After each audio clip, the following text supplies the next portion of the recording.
सबसे पहले है डॉक्ट्राइन ऑफ लैप्स। जहाँ से बुनियाद रखी गई थी, समझ लें कि जो वार ऑफ इंडिपेंडेंस है 1857 की। तो यहाँ से ना चीज़ें जो है ना वो टर्न लेना शुरू हो चुकी थी। ब्रिटिश गवर्नर जनरल था लॉर्ड डलहौजी। लॉर्ड डलहौजी ने एक रूल दिया था which was called the doctrine of lapse.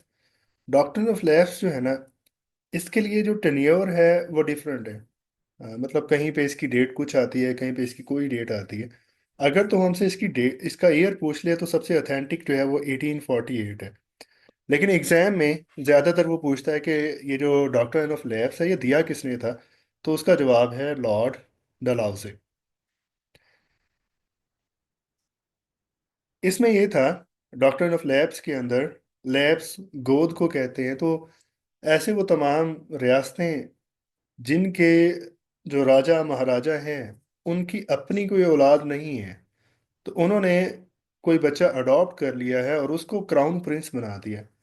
तो जैसे ही उसकी डेथ होगी, उस मोनार्क की और उस प्रिंस की, तो वो जो क्राउन प्रिंस है ना, वो फिर तख्त नहीं संभाल सकेगा।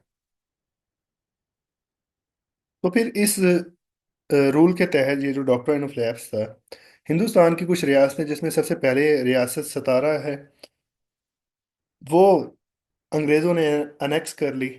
और फिर और भी रियासतें थी जिसमें जेतपुर था, संबलपुर था, भगत वगैरह। अब हम आते हैं वार ऑफ इंडिपेंडेंस की तरफ, जिसको अंग्रेज म्यूटनी कहते हैं।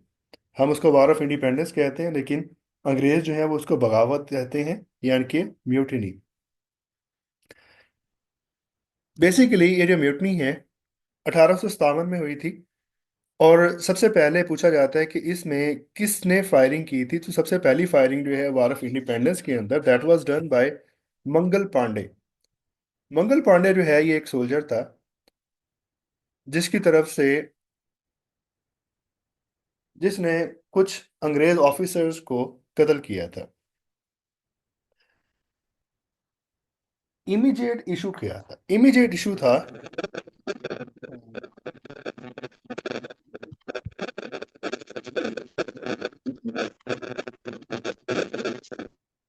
सिद्रा अभी आपका माइक ऑन था तो हमें उसके लिए ना परेशानी हुई। काइंडली जब आप ज्वाइन करें तो अपना माइक ऑफ कर दिया करें। बेटा मैं क्लास पढ़ा रहा हूँ। 1857 की जो वॉर ऑफ इंडिपेंडेंस थी ना, तो मंगल पांडे ने सबसे पहले इसमें जो है वो फायरिंग की थी, जिसमें इसने कुछ अंग्रेज ऑफिसर्स को कत्ल किया था। वो जो ग्रीस का इशू चल रहा था, जो इमीडिएट कॉज थी, that was the use of cartridge. Cartridge जो थे, यानी कि वो कारतूस जो फायर किए जाते थे, तो उनके बारे में ये इन्फॉर्मेशन फैली थी कि उनके अंदर चर्बी का इस्तेमाल किया गया। और ये चर्बी है वो पिग्स की भी है और काउस की भी है।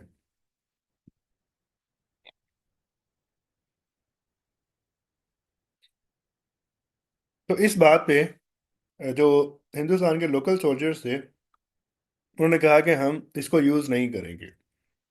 एंड फाइनली जब अंग्रेज़ों ने उनको मजबूर किया, तो इन लोगों ने फिर रजिस्ट किया। मंगल पांडे ने फायर किए और कुछ अंग्रेज ऑफिसर्स जो हैं वो मारे गए। तो मंगल पांडे जो है उसको फिर हैंग कर दिया गया, फांसी दे दी गई। पूछा जाता है कि वार ऑफ इंडिपेंडेंस का पहला शहीद कौन था। वार ऑफ इंडिपेंडेंस का पहला जो मार्टर था, शहीद था, वो भी ये मंगल पांडे ही है। फिर ये हुआ कि मीरठ, ये एक जगह का नाम है। एग्जाम में क्वेश्चन आता है कि वार ऑफ इंडिपेंडेंस कहाँ से शुरू हुई थी। तो वार ऑफ इंडिपेंडेंस जो है वो मीरठ से शुरू हुई थी।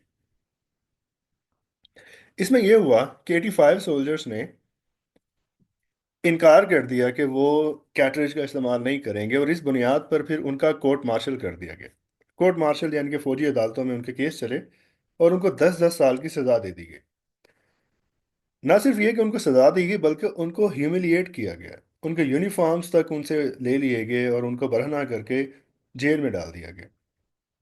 तो जो बाकी वहाँ के हिंदुस्तानी सोल्जर्स थे उनको ये बहुत ज़्यादा इंसल्टिंग लगा कि ये बहुत गलत किया इन्होंने।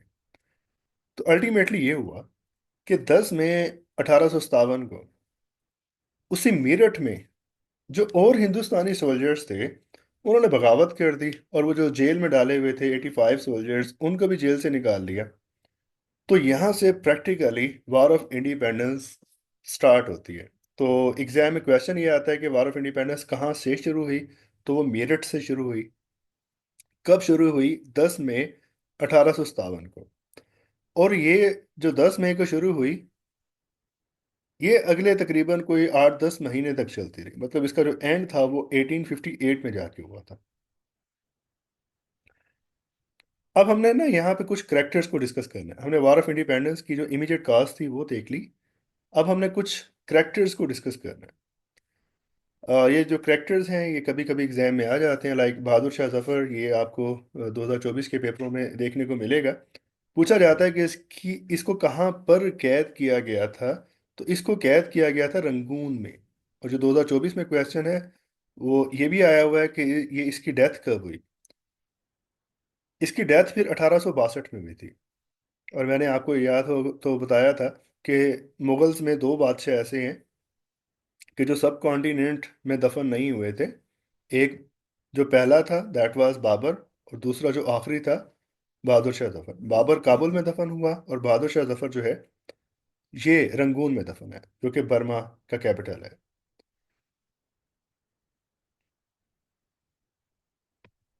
अच्छा, बहादुर शाह जफर जो है, लोगों ने 10 मई को ये बगावत स्टार्ट हुई। 11 मई को लोग जो हैं वो दिल्ली चले गए। बहादुर शाह जफर से कहा कि आप हमें लीड करें। तो बहादुर शाह जफर ने एक रिटायर्ड सूबेदार था जिसका नाम था बख्त खान, उसको कहा कि आप इस जंग को कमांड करें। तो 1857 की जो वार ऑफ इंडिपेंडेंस है उसका कमांडर इन चीफ कौन था? वो बख्त खान था। फिर कानपुर से दो पर्सनैलिटीज थी। एक का नाम है धोंदू पांट। धोंदू पांट जो है इसको लोग नाना साहिब कहते थे। और ये भी एक अडॉप्टेड चाइल्ड थे, इनकी भी रियासत छीन ली गई थी। तो हमने नाना साहिब का रियल नेम याद रखना है, विच इज धोंदू पांट। और ये कौन है? ये भी वार ऑफ इंडिपेंडेंस के एक लीडर है। फिर तांतिया तोप, ये कौन है? ये भी एक करेक्टर है। इसने भी इस वार ऑफ इंडिपेंडेंस में नाना साहिब के साथ मिलकर रेजिस्टेंस की थी। और फिर एक पर्सनैलिटी है नवाब वाजिद अली शाह। ये लखनऊ के नवाब थे। और इनकी मिसिस थी बेगम हजरत महल। इन दोनों ने वार ऑफ इंडिपेंडेंस में कंट्रीब्यूट किया था।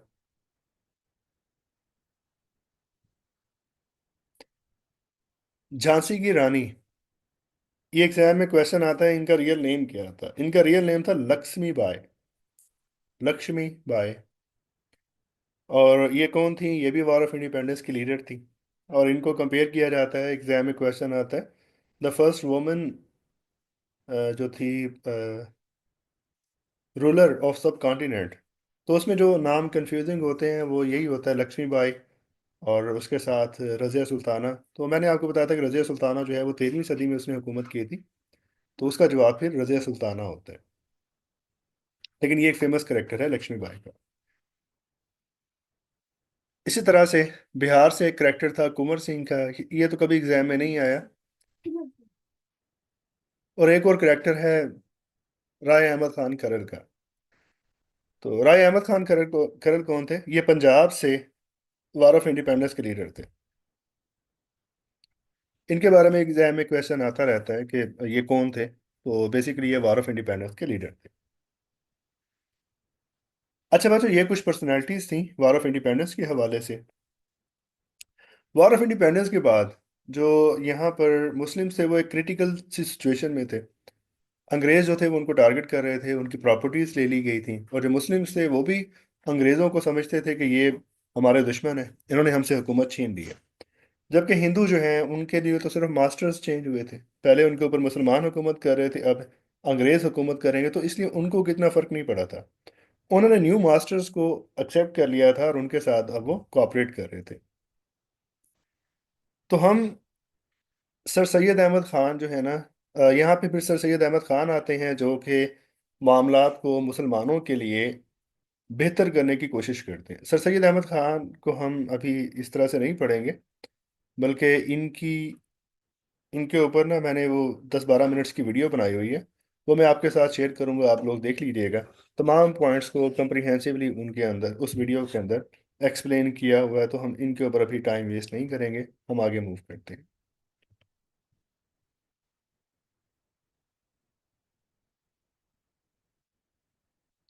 Government of India act 1858। 1857 की जो वॉर ऑफ इंडिपेंडेंस थी, वो बेसिकली सब कॉन्टिनेंट के लोगों और ईस्ट इंडिया कंपनी के दरमियान थी। जो बरतानिया है वो खुद इन्वॉल्व नहीं था, बल्कि उनकी तरफ से एक तिजारती कंपनी थी which was the east India company. वो इस वार ऑफ इंडिपेंडेंस के अंदर मामलात को कंटेस्ट कर रही थी।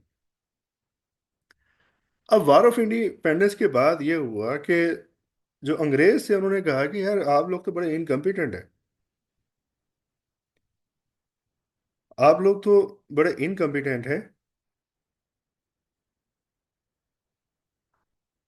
अभी आपको यहाँ पे आए हुए 100 साल भी नहीं हुए और आपके खिलाफ बगावत भी हो गई। तो अंग्रेज जो थे उन्होंने उन्होंने ये टेक ओवर कर लिया। टेक ओवर क्या किया? ईस्ट इंडिया कंपनी के अंडर अब हिंदुस्तान नहीं रहा, बल्कि ये डायरेक्ट अंग्रेजों के अंडर आ गया। तो इसको हम कहते हैं कि ब्रिटिश राज इस्टेब्लिश होना। सब कॉन्टिनेंट के अंदर ब्रिटिश राज कब इस्टेब्लिश हुआ? 1858 में इस्टेब्लिश हुआ। अच्छा। और अब हिंदुस्तान का जो सरबराह है वो कौन होगा? अब वो ईस्ट इंडिया कंपनी नहीं, बल्कि जो बरतानिया का बादशाह है ना वो होगा। तो बरतानिया की उस वक्त मलका थी क्वीन विक्टोरिया। तो हिंदुस्तान की पहली मोनार्क, ब्रिटिश मोनार्क कौन बनी? वो क्वीन विक्टोरिया बनी। और जब पाकिस्तान इंडिपेंडेंट हुआ 1957 में, तो तब बरतानिया का बादशाह कौन था? वो जॉर्ज सिक्स था। George six. आप लोगों ने सर्च करना है कि 1857 में बरतानिया का 1858 में बरतानिया का प्राइम मिनिस्टर कौन था। इस पे क्वेश्चन आया तो नहीं है, लेकिन शायद वो पूछ ले, तो चलो एक बार हमारे माइंड में होना तो चाहिए।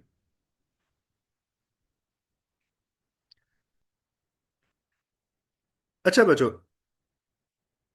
ये जो क्वीन विक्टोरिया ना, इनके ऊपर एक और क्वेश्चन भी आता है कि इन्होंने द एम्परर ऑफ इंडिया का टाइटल कब अडॉप्ट किया?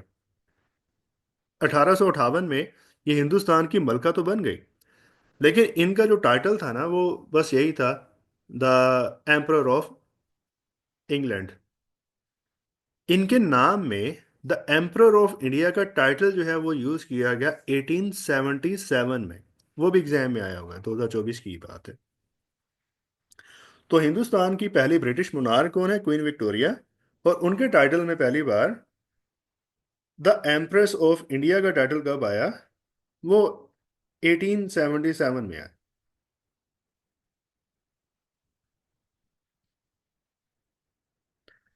फिर 1861 में एक और एक्ट आया, 1858 में आ रहा है। और अब एक और एक्ट जो है वो 1861 में आ रहा है। उसके अंदर क्या किया गया? उसमें हिंदुस्तान के लोगों को, अच्छा अब आगे चल के ना बच्चा कुछ टर्म्स यूज होंगी, एग्जेक्टिव काउंसिल, लेजिस्लेटिव काउंसिल। तो मैं यहाँ पे ना कुछ चीज़ें आपको पहले एक्सप्लेन कर दूँ। भाई, हुकूमत की जब बात की जाती है, गवर्नमेंट, तो गवर्नमेंट तीन चीज़ों के मिलने से बनती है। नंबर वन, द लेजिस्लेचर, जिसको पार्लियामेंट भी कह देते हैं। लेकिन 1947 से पहले तक सब कॉन्टिनेंट के अंदर जो लेजिस्लेचर थी उसको कहा जाता था लेजिस्लेटिव काउंसिल, कानून साज असेंबली। अच्छा, हुकूमत का जो दूसरा शोबा होता है that is called executive. Legislature का काम क्या होता है? कानून को बनाना। एग्जेक्टिव का काम होता है कानून पर अमल दरामद करवाना। तो तब एग्जेक्टिव को कहा जाता था एग्जेक्टिव काउंसिल, जिसमें आपके जो एडमिनिस्ट्रेशन आ जाती है सारी। इसमें सबसे बड़ा जो है वो वाइस राय होता है, फिर उसके बाद जो मिनिस्टर्स होते हैं वो आ जाते हैं। और तीसरी थी जुडिशरी। जुडिशरी में 1935 में हाई कोर्ट बनाएगी, सुप्रीम कोर्ट बनाएगी सॉरी। उससे पहले तक जुडिशरी जो थी वो प्रीवी काउंसिल के नाम से होती थी, PRIVY, प्रीवी काउंसिल। तो आगे जो ज्यादातर टर्म्स यूज होंगी वो एग्जेक्टिव काउंसिल की और लेजिस्लेटिव काउंसिल की होंगी। एग्जेक्टिव काउंसिल में यहाँ के लोगों को पार्टिसिपेशन जो है ना, एग्जेक्टिव काउंसिल में वजारतों में, वो तो भाई बहुत बाद में दी गई। कब दी गई मैं अभी आपको नहीं बताऊंगा, आगे चल के हम डिस्कस करेंगे। 1909 में हुआ था, लेकिन अभी उसको डिस्कस करने का फायदा नहीं है। हमने यहाँ पे याद क्या रखना है इस सारे डिबेट के बाद? सब कॉन्टिनेंट के लोगों को लेजिस्लेटिव काउंसिल में कब शामिल किया गया? वो 1861 में किया गया था, जिनको हम कहते हैं ना MPs MNAs। तो यहाँ के लोग जो हैं, अभी इलेक्शन शुरू नहीं हुए, इलेक्शंस आगे जाके शुरू होंगे, लेकिन यहाँ के लोगों को लेजिस्लेटिव काउंसिल में कब शामिल कर लिया गया? 1861 में शामिल कर लिया गया।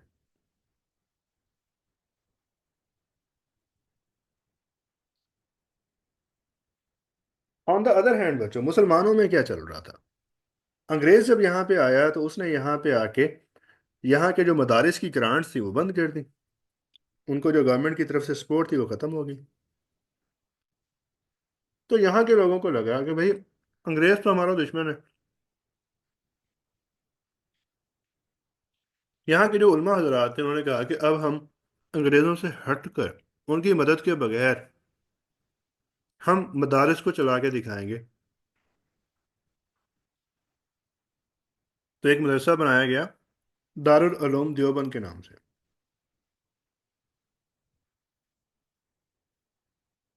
इसके फाउंडर कौन थे पूछे जाते हैं। इनके जो फाउंडर हैं वो थे आबिद हुसैन,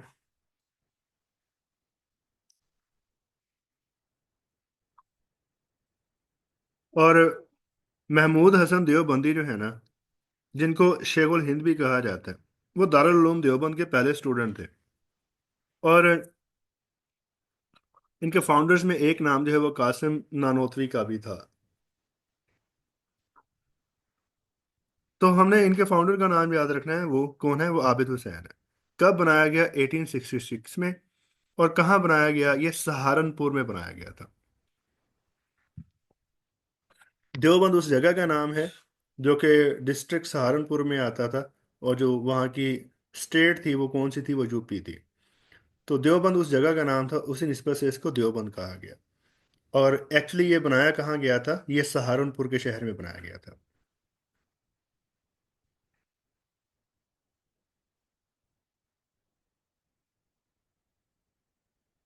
फिर हम आबिद हुसैन को चूज करेंगे।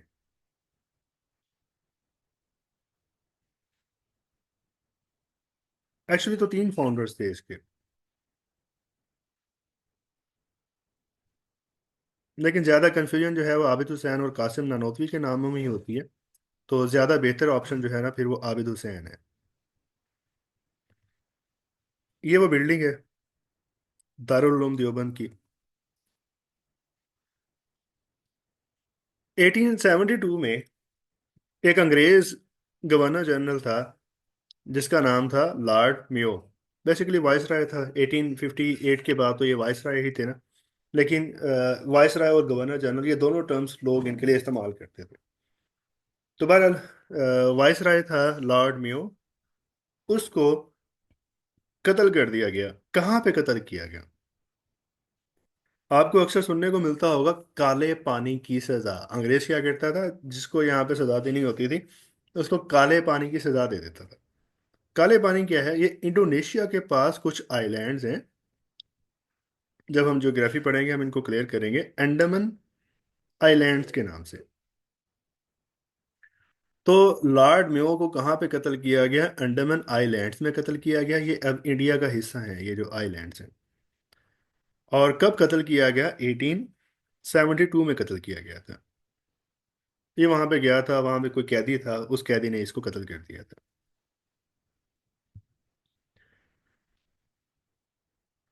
1885 में ना, चलें अभी इसको नहीं डिस्कस करते। अभी एक और चीज़ डिस्कस करनी है, ये है नदवतुल उलेमा। बच्चों, जो मुस्लिम वर्ल्ड है ना, ये 1890s तक दो हिस्सों में डिवाइड हो चुकी थी। पहला हिस्सा जो है वो था देवबंद वाला, जो कि 1866 में एक मदरसा बनाते हैं। और उस मदरसे का जो बेसिक मोटिव था वो ये था कि अंग्रेज से अब हमने कोऑपरेट नहीं करना और उसको हमने सरवाइव करके दिखाना है। एंटी ब्रिटिश समझने को वो एक इदारा था। उसके बिल्कुल ऑपोजिट जो था वो सर सैयद अहमद खान का अलीगढ़ था, जो ये कहता था कि हमने अंग्रेज के साथ कोऑपरेट भी करना है और हमने उनकी लैंग्वेज को भी सीखना है, अंग्रेज अच्छा है। जबकि देवबंद वाले कहते थे कि अंग्रेज बुरा है। अब दो बिल्कुल डिफरेंट जो थॉट्स थी ना, वो मुसलमानों में इनकलकेट हो रही थी। आप ये समझ लें कि ईस्ट और वेस्ट जैसा कंसेप्ट था ये। अगर देवबंद जो है वो ईस्ट था, तो अलीगढ़ जो है वो वेस्ट था। तो कुछ मुस्लिम्स जो है ना, वो ये फील करते हैं कि यार इस तरह से तो मुस्लिम दुनिया जो है, सब कॉन्टिनेंट के जो मुस्लिम्स हैं, ये तो दो ग्रुपों में तकसीम हो जाएंगे, ये तो आपस में लड़ते फिरेंगे। तो हमें इनकी जो थॉट्स हैं ना, इनको कोशिश करना है क्लोज लाने के। तो इनको क्लोज करने के लिए ये सोचा जाता है कि अच्छा, इसके बनाने वाले जो है ना, ये गवर्नमेंट सर्वेंट्स थे, प्लस ये रिलीजियस पर्सन्स भी थे। तो इन्होंने कहा कि अगर हम ये काम कर सकते हैं कि हमारे पास रिलीजियस एजुकेशन भी है, प्लस ये कोई डीसी वगैरह भी लगे हुए थे, तो हम ये काम भी साथ कर सकते हैं, अंग्रेज के साथ कोऑपरेट भी कर रहे हैं, प्लस हमने हमारे पास इस्लामिक एजुकेशन भी है। तो क्यों ना हम एक ऐसा एजुकेशनल सिस्टम ले आए जिसमें इस्लामिक वैल्यूज़ भी हों, इस्लामिक लिटरेचर भी हो, प्लस उसके अंदर साइंटिफिक लिटरेचर भी हो। तो इन दोनों से एक मिडल थॉट जो है ना वो क्रिएट हो जाएगी। तो ईस्ट और वेस्ट के दरमियान एक मिडल थॉट भी आ जाएगी, जिससे ये है कि वो उनका जो गैप है ना वो कम हो जाएगा। तो ये जो इदारा था, ये कहलाया नदवतुल उलेमा। इसके जो फाउंडर थे वो अली अल मुंगेरी थे, इनके साथ फिर डिप्टी नज़ीर अहमद भी थे। और आप जब इसको सर्च करेंगे ये कब बनाया गया था, तो आपको 1892, 1894, 96 और 98, ये चार ऑप्शंस डिफरेंट वेबसाइट्स दिखा रही होंगी। लेकिन जो ऑथेंटिक जवाब आपका है वो 1894 है। ये है, बड़ी खूबसूरत सी बिल्डिंग है इसकी। अब हम चलते हैं इंडियन नेशनल कांग्रेस की तरफ। हुआ ये कि अंग्रेज चाह रहा था यहाँ पर इलेक्शंस लेकर आए, और यहाँ सब कॉन्टिनेंट में जो इलेक्शंस थे वो 1892 में इंट्रोड्यूस करवाए गए थे। लेकिन ये जो इलेक्शंस थे ना, इसमें हर शख्स वोट कास्ट नहीं कर सकता था। इसमें जो वोटर्स थे ना वो बड़े लिमिटेड से थे कि वो ग्रेजुएट हो या उसके पास इतने जो है एकड़ ज़मीन हो। तो मतलब सिर्फ इन्फ्लुएंशियल लोग जो थे ना, वही वोट कास्ट कर सकते थे। अब जब यहाँ पे इलेक्शंस आने थे, तो इलेक्शंस आपको पता है पॉलिटिकल पार्टीज कंटेस्ट करती हैं, तो इसके लिए पॉलिटिकल पार्टीज भी रिक्वायर्ड थी। तो अंग्रेज ने, क्योंकि यहाँ के लोगों को तो पता नहीं था कि पॉलिटिकल पार्टीज क्या होती हैं, कैसे काम करती हैं, तो पहली पॉलिटिकल पार्टी इनको खुद बना के दी। जो प्रॉपर पहली पॉलिटिकल पार्टी थी वो इंडियन नेशनल कांग्रेस थी, जो कि ए ओ हयूम ने बनाई थी। एलन ऑक्टेव हयूम, ये एक रिटायर्ड अंग्रेज ऑफिसर था, जिसने 1885 में इंडियन नेशनल कांग्रेस के नाम से एक पॉलिटिकल पार्टी बनाई। अच्छा, आगे चल के हम और पॉलिटिकल पार्टीज को भी देखेंगे। तो पॉलिटिकल पार्टीज जो होती है ना, इसमें दो तरह के ओहदेदार होते हैं। एक वो ओहदेदार जो उस पार्टी की इंटरनल एडमिनिस्ट्रेशन को देखते हैं, और दूसरा वो ओहदेदार जो कि उस पार्टी के बिहाफ पर, उस पार्टी की पॉलिसीज पर डिसीजन लेता है, पॉलिटिक्स पर डिसीजन लेता है। तो वो शख्स जो कि इंटरनल एडमिनिस्ट्रेशन को डील करता है, उसको कहा जाता है पार्टी का जनरल सेक्रेटरी। अब जैसे पीटीआई है, उसका जनरल सेक्रेटरी जो है वो बैरिस्टर, क्या नाम है उसका, बहरहाल वो बैरिस्टर है, उसको बनाया गया। जबकि उसमें प्रेसिडेंट का ओहदा नहीं है, चेयरमैन का ओहदा है। वो चेयरमैन का ओहदा जो है वो इमरान खान के पास था और अब गौहर के पास है।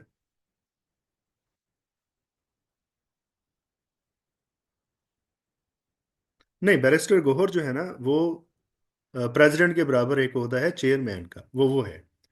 तो प्रेसिडेंट या चेयरमैन, जैसे नून लीग में नवाज शरीफ है, जबकि जनरल सेक्रेटरी जो है वो कोई और होगा वो। तो जो जनरल सेक्रेटरी होता है ना बच्चों, वो इंटरनल एडमिनिस्ट्रेशन को डील करता है। और ओवरऑल ओवरऑल पार्टी को हेड कौन करता है, वो प्रेसिडेंट करता है। और अब उसमें चेयरमैन की टर्म भी आ गई है, या प्रेसिडेंट होगा या चेयरमैन होगा। तो सेम जब हम कांग्रेस को पढ़ेंगे तो हम दो ओहदों की बात करेंगे, जनरल सेक्रेटरी की और प्रेसिडेंट की। जब हम मुस्लिम लीग को पढ़ेंगे दो ओहदों की बात करेंगे, जनरल सेक्रेटरी और प्रेसिडेंट। तो ये दोनों ओहदे एक ही टाइम पे होते हैं। ज्यादा इंपॉर्टेंट कौन होता है, प्रेसिडेंट होता है, इसलिए एग्जाम्स में भी ज्यादा प्रेसिडेंट्स ही आते। तो कांग्रेस का जो पहला जनरल सेक्रेटरी था वो था ए ओ हयूम। ये उसका फाउंडर भी है, प्लस ये उसका पहला जनरल सेक्रेटरी भी है। हमने इसके अलावा ओ जनरल सेक्रेटरीज को नहीं डिस्कस करना, एग्जाम में नहीं आते। अलबत्ता प्रेसिडेंट्स आते हैं, उनको हम डिस्कस करेंगे। तो ये समझाने के लिए था ताकि आप कंफ्यूज ना हो, जनरल सेक्रेटरी क्या होता है, प्रेसिडेंट क्या होता है। फाउंडेशन कब रख रहे हैं, 1885 में रख रहे हैं। कहाँ पर रख रहे हैं भाई, ये जो इजलास है ना ये तो हो रहा है बम्बई में, लेकिन जो इसका हेड ऑफिस बनाया जा रहा है, मतलब ये इजलास हुआ बम्बई में और उसमें फैसला किया गया कि ये जो हम पार्टी बना रहे हैं, इसका जो मरकज होगा, इसका जो ऑफिस होगा वो कलकत्ता में होगा। तो कांग्रेस जो है, इसकी बुनियाद कहाँ रखी गई, बम्बई में। लेकिन इसका हेड ऑफिस कहाँ बनाया गया, कलकत्ता में बनाया गया। और इसके जो पहले प्रेसिडेंट हैं वो एग्जाम में WC बनर्जी लिखा जाता है। तो आपको भी उतना ही याद रखना है, वोमेश चंद्रा को याद करने की जरूरत नहीं है। आप भी इसको WC बनर्जी के तौर पर ही याद कर लें। ये जो फाउंडिंग सेशन था कांग्रेस का, इसमें 72 लोगों ने पार्टिसिपेट किया, जिसमें से दो मुस्लिम्स थे। पूछा जाता है कि कांग्रेस की पहली फीमेल प्रेसिडेंट कौन थी, ये अभी असिस्टेंट के पेपर में भी आया हुआ था। तो इनका नाम था एनी बेसेंट। Annie Besant. जब पाकिस्तान बना था तब कांग्रेस का प्रेसिडेंट कौन था, JB कृपलानी। इस हिस्ट्री को अगर आपने समझना है ना तो एक मूवी देखिएगा, वेब सीरीज है, फ्रीडम एट मिडनाइट के नाम से। अगर वो आपको हिंदी जुबान में मिल जाए, 7 एपिसोड्स हैं और हर एपिसोड को 35-40 मिनट की, तो आपको बहुत हद तक ये वाली हिस्ट्री समझ आ जाएगी। और शुरू में इन करेक्टर्स को भी इंट्रोड्यूस करवाते हैं वो।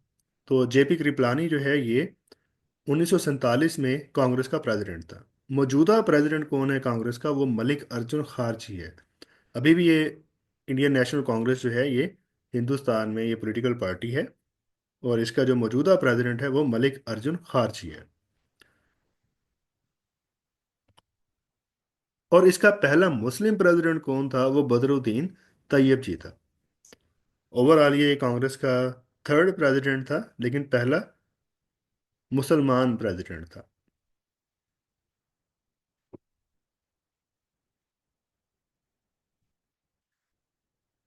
ये 1905 में हुई थी और ये लॉर्ड कर्जन ने की थी। बेसिकली बंगाल जो है ये एक बहुत बड़ा सूबा था। ये बंगाल और आसाम, कलकत्ता, ये उड़ीसा, ये भी इसका हिस्सा था। तो ये इतना बड़ा ये सूबा था, बिहार, उड़ीसा, बंगाल, आसाम, इन सबको मिलाकर एक बंगाल का सूबा बनता था।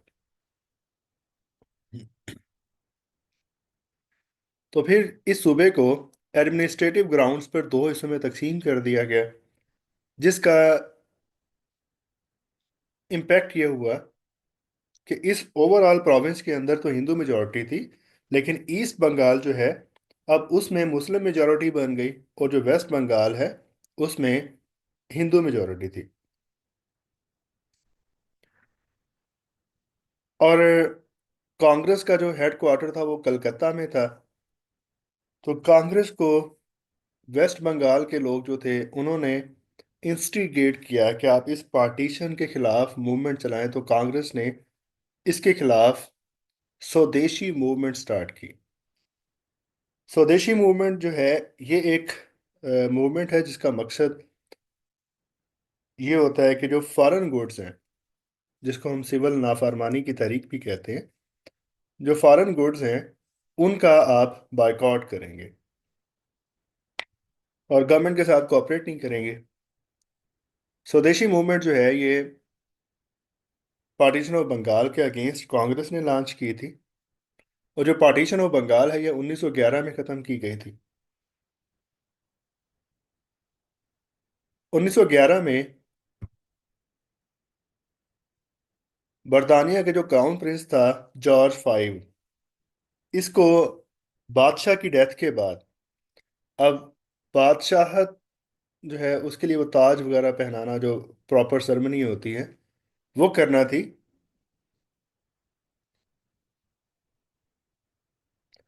वो करना थी, लेकिन ये थाईलैंड में था।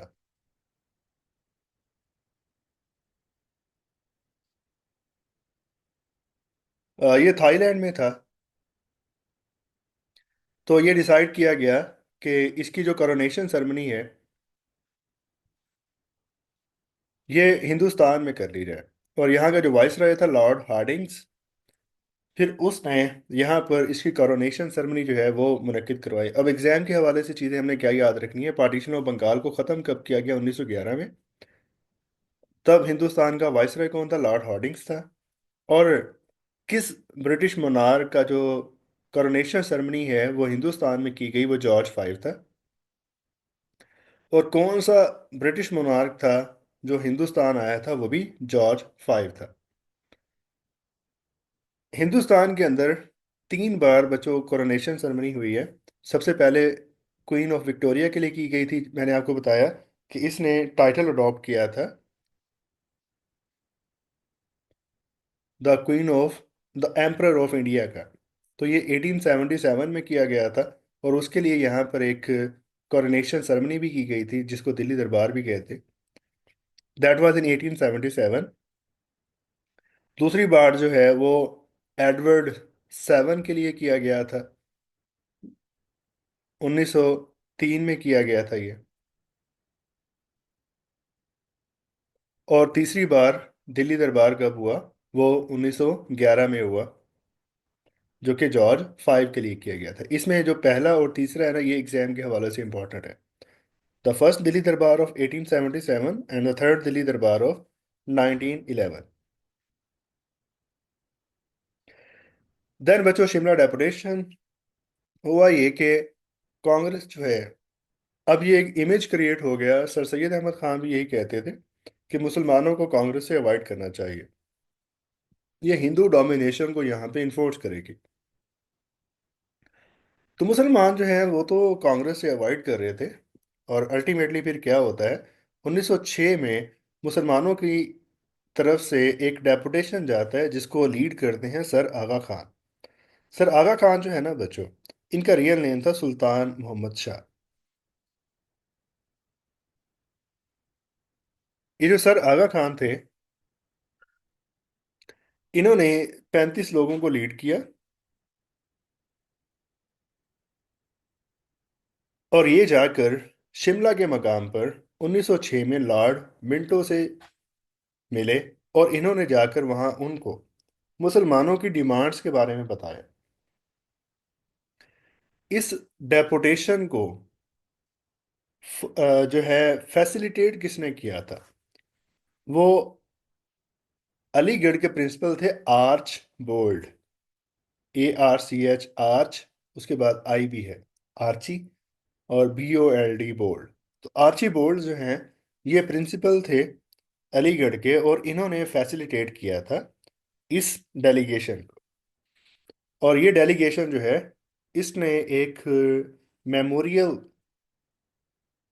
यानी कि डिमांड्स जो थी, डिमांड्स का जो ड्राफ्ट था, वो किसने लिखा था, वो मोहसिन मुल्क ने लिखा था। वो ड्राफ्ट जो है इन्होंने जाकर वायसराय के सामने रखा। तो ये बहुत इंपॉर्टेंट स्लाइड है, शिमला डेपुटेशन कब गया था? 1906 में गया था। कितने लोग थे? 35 थे। उनको लीड किसने किया था? आगा खां 3 ने किया था। और इनकी जो डिमांड्स थी वो किसने लिखी थी? वो मोहसिन मुल्क ने लिखी थी। और इसको वायसराय से मिलने के लिए हेल्प आउट किसने किया था? वो आर्ची बोल्ड ने किया था।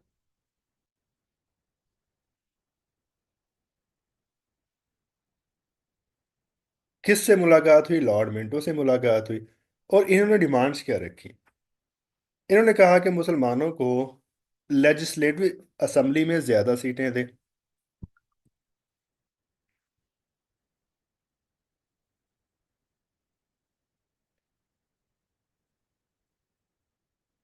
एक मिनट जरा वेट कीजिएगा।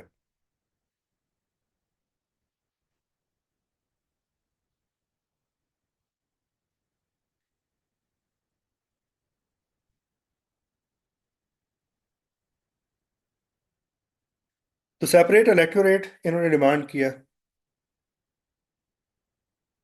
इन्होंने डिमांड किया कि मुसलमानों को लेजिस्लेटिव असेंबली में ज़्यादा सीटें दें। इन्होंने डिमांड किया कि एक मुस्लिम यूनिवर्सिटी भी होनी चाहिए, यानी कि अलीगढ़ को यूनिवर्सिटी बनाया जाए। अच्छा, तो जो सबसे इम्पोर्टेंट डिमांड है ना बच्चों इनकी, वह है सेपरेट इलेक्टोरेट्स की। सेपरेट इलेक्टोरेट को उर्दू में कहा जाता है जुदा गाना इंतखाबात। और ये सबसे पहले मुसलमानों ने डिमांड कब किया? ये डिमांड किया था 1906 में। ये होता क्या है? सेपरेट इलेक्टोरेट आप ये समझ लें कि मुसलमान अब ये डिमांड कर रहे थे कि हमें आप हमारी सीटें अलग कर दें, और उनके ऊपर जो कैंडिडेट्स हैं वो भी मुसलमान होंगे, और जो वोटर्स हैं ना वो भी सिर्फ मुसलमान होंगे। इसको हम ना थोड़ी सी सिंप्लीफाइड एग्जांपल के साथ समझते हैं। आप यूनिवर्सिटी की क्लासरूम में हैं, जहाँ पर को एजुकेशन है। तो सपोज वहाँ पे 25 बॉयज़ हैं और 15 गर्ल्स हैं। अब इस पूरी गैदरिंग में क्लास की जो रिप्रेजेंटेशन है वो कौन करेगा? ऑब्वियसली एक रिप्रेजेंटेटिव जो है बॉयज़ की तरफ से होगा, विच इज कॉल्ड CR। और एक रिप्रेजेंटेटिव जो है वो गर्ल्स की तरफ से होगा, which will be called the GR। GR को कौन सिलेक्ट करेगा? GR को सिलेक्ट करेंगी वो तमाम गर्ल्स, क्योंकि वो गर्ल्स की रिप्रेजेंटेटिव है। तो उसके सिलेक्शन में जो बॉयज़ हैं उनका वोट मैटर नहीं करता, लिहाजा वो वोट भी कास्ट नहीं करेंगे, सिर्फ गर्ल्स के वोट्स होंगे। और जो बॉयज़ हैं उनका जो रिप्रेजेंटेटिव है उनको बॉयज़ चूज करेंगे, और उसमें गर्ल्स के वोट काउंट नहीं होंगे, ना ही वो उसमें ऐड किए जाएंगे। तो यही है सेपरेट इलेक्टोरेट, कि जो हिंदू हैं उनकी सीटें अलग कर दें, नॉन मुस्लिम्स की सीटें अलग कर दें, उनके जो कैंडिडेट्स हैं वो भी नॉन मुस्लिम्स होंगे, और जो मुस्लिम्स हैं उनकी सीटें अलग कर दें, और उनके जो रिप्रेजेंटेटिव एंड वोटर्स हैं वो भी सिर्फ मुस्लिम्स होंगे। तो ये सेपरेट इलेक्टोरेट समझ आया बच्चों? तो मुसलमानों ने सेपरेट इलेक्टोरेट को डिमांड जी कब किया सर। था? ये 1906 में डिमांड किया था। और किसने डिमांड किया था? ये शिमला डेपुटेशन ने डिमांड किया था। ये वो डेपुटेशन की फोटो है। वहां से ये लोग वापस आए, और लॉर्ड मिंटो ने इनको कहा था कि भाई आप अपनी एक पॉलिटिकल पार्टी बना लें, ताकि आप अपनी जो डिमांड्स हैं ना उनको हम प्रॉपर वे में हम तक पहुंचा सके। तो ये हुआ कि 1906 में, दिसंबर 1906 में, मुसलमानों ने नवाब सलीमुल्लाह के घर पर एक गैदरिंग की।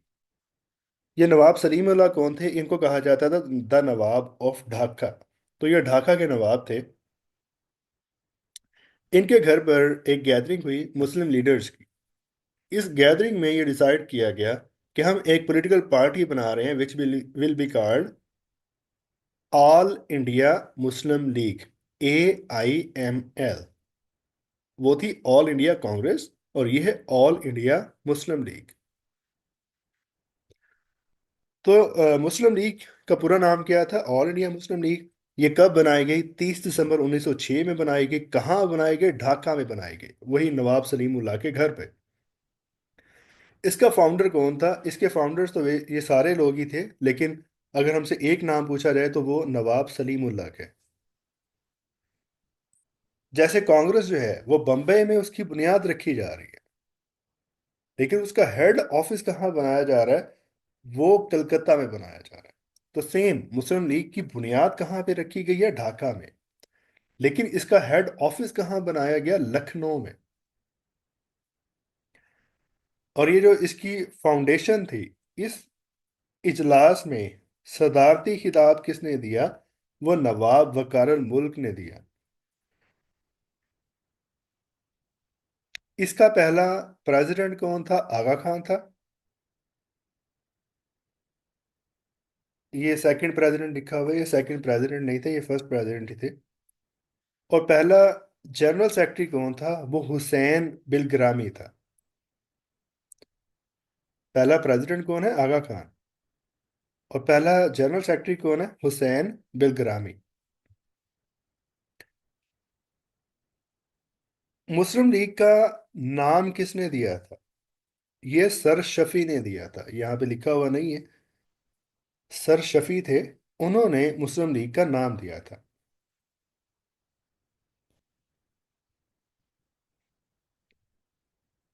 मुस्लिम लीग का कॉन्स्टिट्यूशन किसने लिखा था?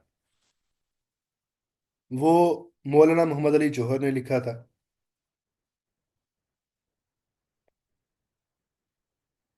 मुस्लिम लीग का पहला सालाना इजलास कब हुआ था? 1907 में कराची में हुआ था।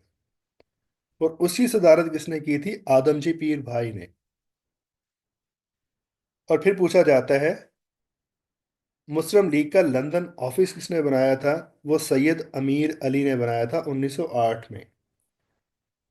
ये जो सैयद अमीर अली हैं, इनके हवाले से एक किताब भी एग्जाम में आती है, which is the spirit of Islam. वो भी एग्जाम में आती है, सैयद अमीर अली ने लिखी थी। तो अगेन ये वाली जो दो स्लाइड्स हैं, ये भी बहुत ज़्यादा इंपॉर्टेंट है। मुस्लिम लीग की बुनियाद कब रखी गई? 30 दिसंबर 1906। कहाँ पर रखी गई? ढाका में रखी गई। मुस्लिम लीग का हेड ऑफिस कहाँ बनाया गया? लखनऊ में।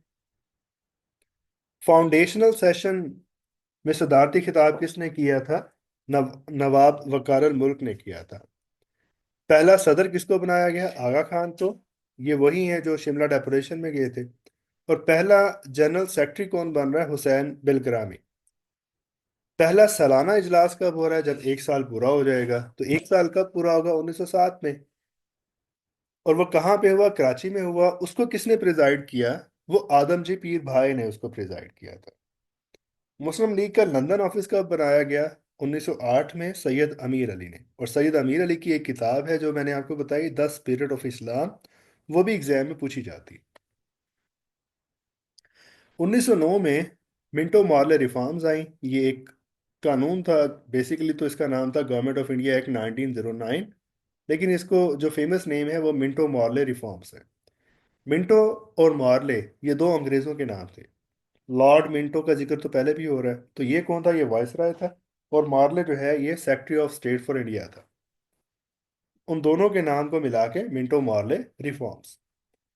और इसके हवाले से एग्जाम में जो पूछे जाने वाला सबसे ज्यादा पॉइंट है, वो ये है, पूछा जाता है कि मुसलमानों को सेपरेट इलेक्टोरेट दिया कब गया? वो 1906 में डिमांड किया गया था। और 1909 में ग्रांट किया गया है। The separate electorate was granted to Muslims in 1909। Demanded in 1906 and granted in 1909। इसके अलावा इसी एक्ट में एक और काम किया गया। 1861 में जो हिंदुस्तान के लोग थे उनको लेजिस्लेटिव काउंसिल में ऐड किया गया था, कानून साज असेंबली में। और मैंने आपको बताया था एग्जेक्टिव काउंसिल में बाद में ऐड किया गया। तो ये वो पॉइंट है जब हिंदुस्तान के लोगों को एग्जेक्टिव काउंसिल में शामिल किया गया। सादा लफ्जों में, जब हिंदुस्तान के लोगों को वजारतें देना शुरू की गई। तो जो पहली वजारत यहाँ के लोगों को मिली वो थी द लॉ मिनिस्ट्री, वजारत कानून। और जो हिंदुस्तान से पहला शख्स जो है वो वजीर बना, उसका नाम था S P Sinha. S P Sinha. और ये डिसाइड किया गया था कि जो हिंदुस्तान से वजीर बनेगा वो सिर्फ 1 साल के लिए बना करेगा, हर साल ये मिनिस्ट्री चेंज होगी। तो अगले साल जिसको मिनिस्ट्री दी गई उसका नाम था सैयद अली इमाम। तो हम कह सकते हैं कि हिंदुस्तान में पहले मुसलमान वजीर कौन थे? सैयद अली इमाम थे, जो 1910 में वजीर बने थे। और जो पहले वजीर थे ओवरऑल वो कौन थे? वो एस पी सिन्हा थे। फिर बच्चों 1913 में कायदे आजम ने मुस्लिम लीग को ज्वाइन कर लिया। और 1913 में कानपुर मस्जिद की ट्रेजेडी होती है। ये एक सानिया है, ये ट्रेजेडी है जिसको कहा जाता है कानपुर मॉस्क ट्रेजेडी। कब हुई? 1913 में हुई। हुआ ये कि कानपुर के अंदर कोई रोड जो है उसको एक्सटेंड किया जाना था। रोड आपको पता है दोनों साइडों से एक्सटेंड हो सकते हैं। अब उसकी जो एक्सटेंशन थी ना, एक साइड पे मंदिर था और एक साइड पे मस्जिद थी। तो मुसलमान कहते थे कि मंदिर वाली साइड से एक्सटेंशन कर लें, और हिंदू कहते थे कि मस्जिद वाली साइड से कर लें। गवर्नर था जेम्स मेस्टन, उसने विजिट किया और उसने देखा कि जो मुस्लिम साइड थी ना मस्जिद वाले, उस साइड पर मस्जिद का वो जो वजू खाना था ना वो उसमें आ रहा था। तो उसने कहा कि ये तो मुसलमानों के लिए होली नहीं होता, तो वजू खाना तो कहीं और भी शिफ्ट किया जा सकता है। तो उसने वो वाली साइड डिमोलिश करने का हुक्म दे दिया। तो मुसलमानों को फिर ये चीज़ पसंद नहीं आई, तो उन्होंने उसके खिलाफ एहतजाज किया। तो वहां पर जो पुलिस ऑफिसर था मिस्टर टाइलर, उसने स्ट्रेट फायरिंग करवा दी और काफी सारे जो मुसलमान हैं वो शहीद हुए। इसको कहा जाता है कानपुर मास्क ट्रेजेडी। एग्जाम के हवाले से बस आपने इतना याद रखना है कि ये कानपुर मस्जिद का जो सानिया था ये कब हुआ था? 1913 में हुआ था।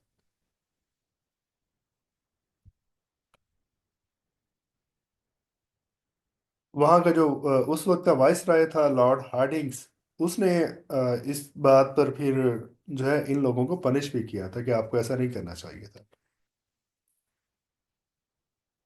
मुस्लिम लीग ने पहली बार सेल्फ रूल कब डिमांड किया? सेल्फ रूल जो है ना, इसका मतलब है बच्चों कि हुकूमत जो है वो हिंदुस्तान के लोगों को दे दी जाए। ये आज़ादी की बात नहीं हो रही, हुकूमत लेने की सिर्फ बात हो रही है। और हुकूमत लेना आज़ादी लेना नहीं है। आज़ादी का मतलब ये है कि आप हमें इंडिपेंडेंस दें। सेल्फ रूल का मतलब ये है कि हुकूमत हमारी अपनी होगी लेकिन ऊपर कंट्रोल आपका हो सकता है।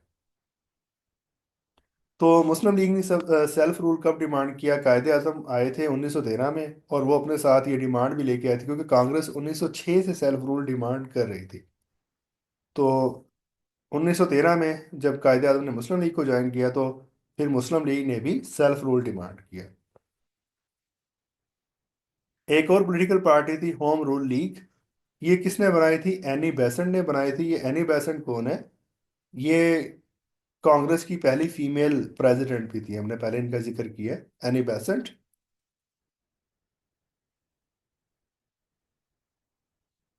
बच्चों 1914 में फर्स्ट वर्ल्ड वार हुई। फर्स्ट वर्ल्ड वार जो है 1914 में शुरू हुई और 1918 में खत्म हुई। आपके सामने ये जो ऑरेंज कलर में है, इनको कहते हैं ट्रिपल अलायंस। ये तीन कंट्रीज थे जिनका अलायंस था। और ये जो ग्रीन कलर में तीन कंट्रीज नजर आ रहे हैं, यूके यानी कि इंग्लैंड, फ्रांस और रशिया, इसको कहा जाता है ट्रिपल एंटांट। लिखने में ये एंटेंटे लिखा हुआ आपको नजर आ रहा होगा, लेकिन ये पढ़ने में एंटांट होता है। तो ट्रिपल एंटांट जो है, ये तीन पावर्स थी। और ये तीन पावर जो है ये सेंट्रल पावर्स थी। और बाद में सल्तनत उस्मानिया जो है, इसने इस ट्रिपल अलायंस को ज्वाइन कर लिया। तो फर्स्ट वर्ल्ड वार 1914 में शुरू हुई और 1918 में ख़त्म हुई। और इसका एक हिस्सा जो है वो ऑटोमन एम्पायर भी था। तो ये जो फर्स्ट वर्ल्ड वार है, इसके नतीजे में यहाँ पर लखनऊ पैक्ट हुआ 1916 में। हुआ ये कि कायदे आजम ने सोचा कि इंग्लैंड जो है वो अब इस जंग की वजह से फंस गया है, तो हम इंग्लैंड से ज्यादा से ज्यादा रॉयल्टीज ले सकते हैं, ज्यादा से ज्यादा बेनिफिट्स ले सकते हैं। लेकिन ये बेनिफिट्स कब मिलेंगे? ये बेनिफिट्स तभी मिलेंगे अगर यहाँ की जो पॉलिटिकल पार्टीज है ना वो इकट्ठी हो जाए। तो कायदे आजम ने यहाँ की पॉलिटिकल पार्टीज को 1916 में लखनऊ में इकट्ठा कर दिया। हुआ ये कि कांग्रेस और मुस्लिम लीग का जो सेशन था ये एक ही जगह पे बुलाया गया, और आपस में एक एग्रीमेंट साइन किया गया जिसको कहा जाता है लखनऊ पैक्ट। तो ये कब हुआ? 1916 में। कहाँ पे हुआ? लखनऊ में हुआ। कांग्रेस की तरफ से इस एग्रीमेंट को किसने साइन किया? गंगाधर तिलक ने किया। और मुस्लिम लीग की तरफ से किसने साइन किया? कायदे आजम ने किया। तो कायदे आजम इस साल मुस्लिम लीग के सदर भी बने थे।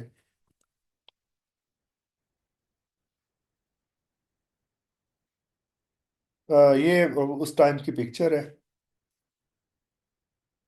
कायदे आजम ने क्योंकि कांग्रेस और मुस्लिम लीग को एक प्लेटफॉर्म पे इकट्ठा किया था, तो सरोजनी नायडू, ये खातून हैं, उन्होंने कायदे आजम को the ambassador of Hindu Muslim unity, ये एग्जाम में आता है कि ये टाइटल कायदे आजम को किसने दिया था? तो ये सरोजनी नायडू ने दिया था 1916 में। बच्चों, जंग खत्म हो गई 1918 में। तो उसके बाद एक तो अंग्रेज की तरफ से कुछ कवानीन आए, जिसमें सबसे सबसे पहले है मोंटेगो चेम्सफोर्ड रिफॉर्म्स। अब अगेन ये दो लोगों के नाम हैं, एक है मोंटेगो और दूसरा है चेम्सफोर्ड।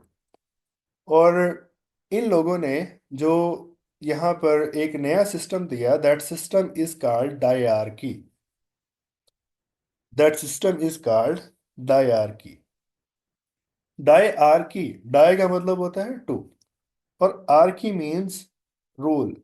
तो दो तरह की हुकूमत जो है ना वो यहाँ पे एनफोर्स कर दी गई। अब हम अगर अपनी हुकूमत की तरफ देखें तो हमें पता है कि भाई तमाम हुकूमती इख्तियारात जो हैं ये किसके पास है? ये वजीर आला के पास होते हैं। सूबे के अंदर तमाम जो गवर्नमेंट पावर्स हैं वो सीएम के पास होती हैं। और जो गवर्नर है वो ऐसे बराए नाम है।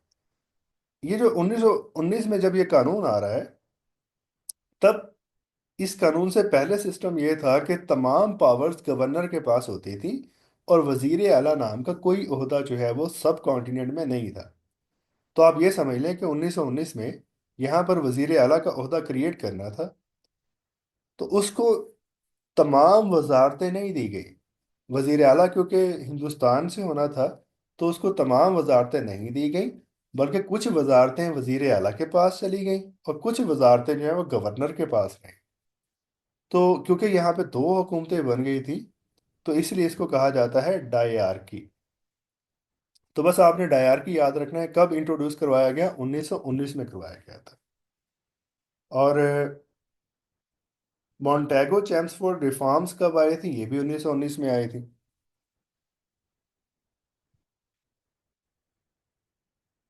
फिर बच्चों एक और कानून है विच is called the Rowlatt act.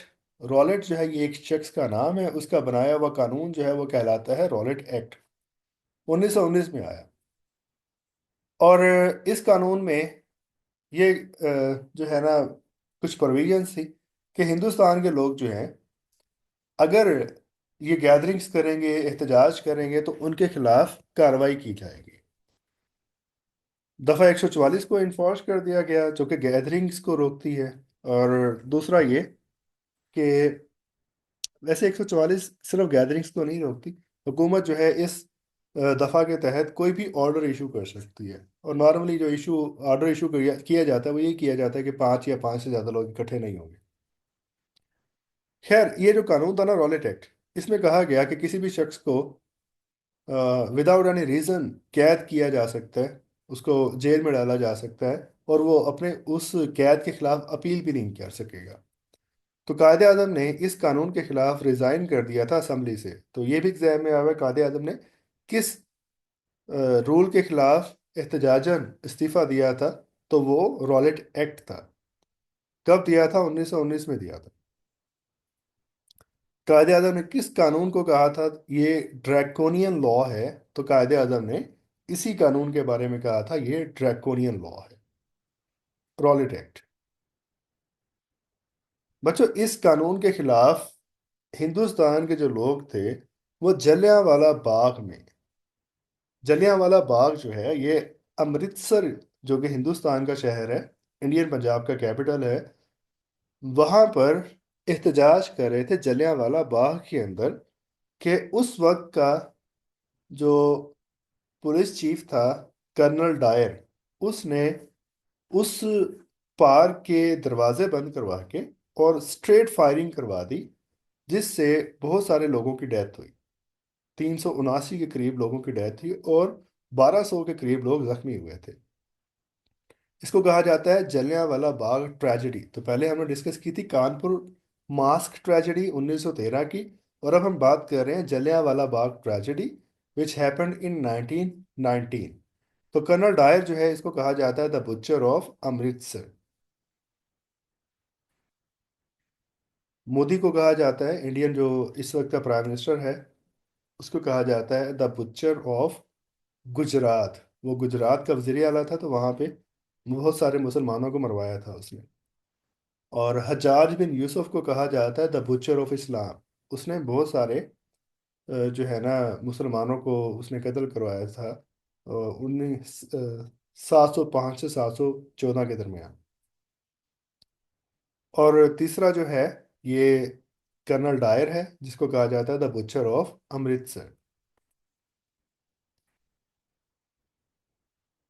खिलाफत मूवमेंट ये भी 1919 में शुरू हुई। सल्तनत उस्मानिया जो कि पहली जंग अजीम का हिस्सा थी, वो जंग हार गई, और बरतानिया और फ्रांस जो है उनका कब्जा हो गया सल्तनत उस्मानिया पर। और ये नज़र आ रहा था कि वो खिलाफत को ख़त्म कर देंगे, और जो मुसलमानों के मुक़द्दस मकामात हैं वो भी उनके कंट्रोल में चले जाएंगे। तो हिंदुस्तान के मुसलमानों ने एक तहरीक चलाई, जिसको कहा जाता है खिलाफत मूवमेंट। इसको लीड किसने किया था? इसको लीड किया था खिलाफत कमेटी ने। ये एक कमेटी बनाई गई 1919 20 मार्च को, जिसका जो सेक्रेटरी था वो मौलाना शौकत अली था। और इसका सदर कौन था? महात्मा गांधी जो है वो इसका सदर था।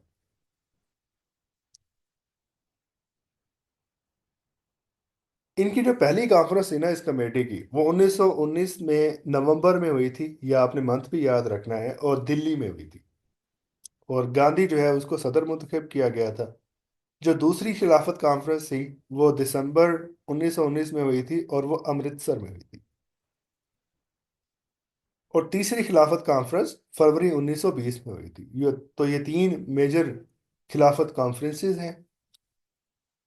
और एक डेलीगेशन बनाया गया, खिलाफत वफ्द भी इसको कहते हैं, खिलाफत डेलीगेशन भी कहते हैं, जिसमें अ, तीन सीनियर मुस्लिम्स थे, और भी थे, इसकी तादाद इसलिए कहीं पे भी कंफर्म नहीं आती। लेकिन जो इसको लीड करने वाले थे उसमें मौलाना मोहम्मद अली जौहर जो है वो सबसे प्रोमिनेंट नेम है। ये जो खिलाफत डेपुटेशन था, ये उस वक्त का जो ब्रिटिश प्राइम मिनिस्टर था जॉर्ज लॉयड, उससे जाकर इंग्लैंड में इन्होंने मुलाकात की, फ्रांस भी गए, अदर यूरोपियन कंट्रीज के अंदर भी गए, ताकि उनकी फेवर को विन कर सकें। लेकिन इनको कोई रिस्पांस वहां से नहीं मिला, तो ये वापस आ गए। यहाँ पर हिंदुस्तान में मौलाना अब्दुल कलाम आज़ाद और मौलाना अब्दुल बारी जो है, इन्होंने एक फतवा जारी किया कि हिंदुस्तान दारुल हर्ब है। तो यहाँ के लोगों को यहाँ से, यहाँ के जो मुस्लिम्स हैं उनको यहाँ से माइग्रेट कर देना चाहिए। तो इसको कहा जाता है माइग्रेशन मूवमेंट। तो एक बल्क में बहुत सारी तादाद ने अफगानिस्तान की तरफ माइग्रेट किया, लेकिन अफगानिस्तान ने उनको वेलकम नहीं किया। तो माइग्रेशन मूवमेंट जो है ये बुरी तरह नाकाम हुई थी 1920 में। और फतवा किन्होंने दिया था? अबुल कलाम आज़ाद और अब्दुल बारी ने। कांग्रेस ने स्वदेशी मूवमेंट लॉन्च की। अगेन हमने पहले भी इसको डिस्कस किया था, 1906 में लॉन्च की गई थी, अब दोबारा लॉन्च की जा रही है 1920 में। इसके अलावा नॉन कॉपरेशन मूवमेंट थी, कि हमने टाइटल्स को वापस कर देना है, यहाँ के लोकल जो सॉरी अंग्रेज़ों के साथ किसी भी तरह का कॉपरेशन नहीं करना, सरकारी नौकरियों से इस्तीफे दे देने हैं। 1921 में मालाबार के इलाके में एक रिबेलियन हुई जिसको मोपला रिवॉल्ट कहते हैं। मालाबार ये जगह का नाम है। हिंदुस्तान में ये वाली जो इलाका है, ये आजकल हिंदुस्तान की स्टेट है केरला। तो ये केरला के अंदर ये इलाका आता है। यहाँ पे वो बगावत हुई थी, मोपला रिवॉल्ट। मोपला यहाँ की लोकल कम्युनिटी को कहते थे। यहाँ के जो मुस्लिम्स थे उनको कहा जाता था मोपला। और उन्होंने हिंदू जमींदारों के खिलाफ जो है वो एहतजाज किया। फिर आहिस्ता आहिस्ता वायलेंस आ गया इसमें, बहुत सारे हिंदू जो है इसमें मारे गए। तो इस वजह से वो जो हिंदू और मुसलमानों का इत्तेहाद चल रहा था खिलाफत कमेटी में, वो कमज़ोर हो गया। और यहाँ पे अगर आप देखें तो लिखा हुआ है चोरा चोरी। ये एक जगह का नाम है, चोरिया चोरा चोरी। और यहाँ पर 1922 में 22 पुलिस ऑफिशियल्स को थाने के अंदर जलाकर कत्ल कर दिया गया। 21 पुलिस ऑफिशियल्स थे और एक सिविलियन था, तो हमने टोटल 22 की तादाद ही याद रखनी है। तो गांधी ने इस खिलाफत मूवमेंट से अलहदगी इख्तियार कर ली। दूसरी तरफ सल्तनत उस्मानिया जो है उसका एक मुआहदा हुआ विनिंग पावर्स के साथ, which is called the treaty of Sevres. हमने इसका साल याद रखना है 1920। और दूसरा मुआहदा जो है अगेन तुर्की के साथ हुआ, that is called the famous the treaty of Lausanne. Exams के हवाले से बहुत इंपॉर्टेंट है, कब हुआ? 1923 में। और इस मुआहदे के तहत खुद तुर्की ने सल्तनत उस्मानिया का खात्मा कर दिया, तो खिलाफत भी खत्म हो गई। खत्म करने वाला का नाम क्या था? मुस्तफ़ा कमाल।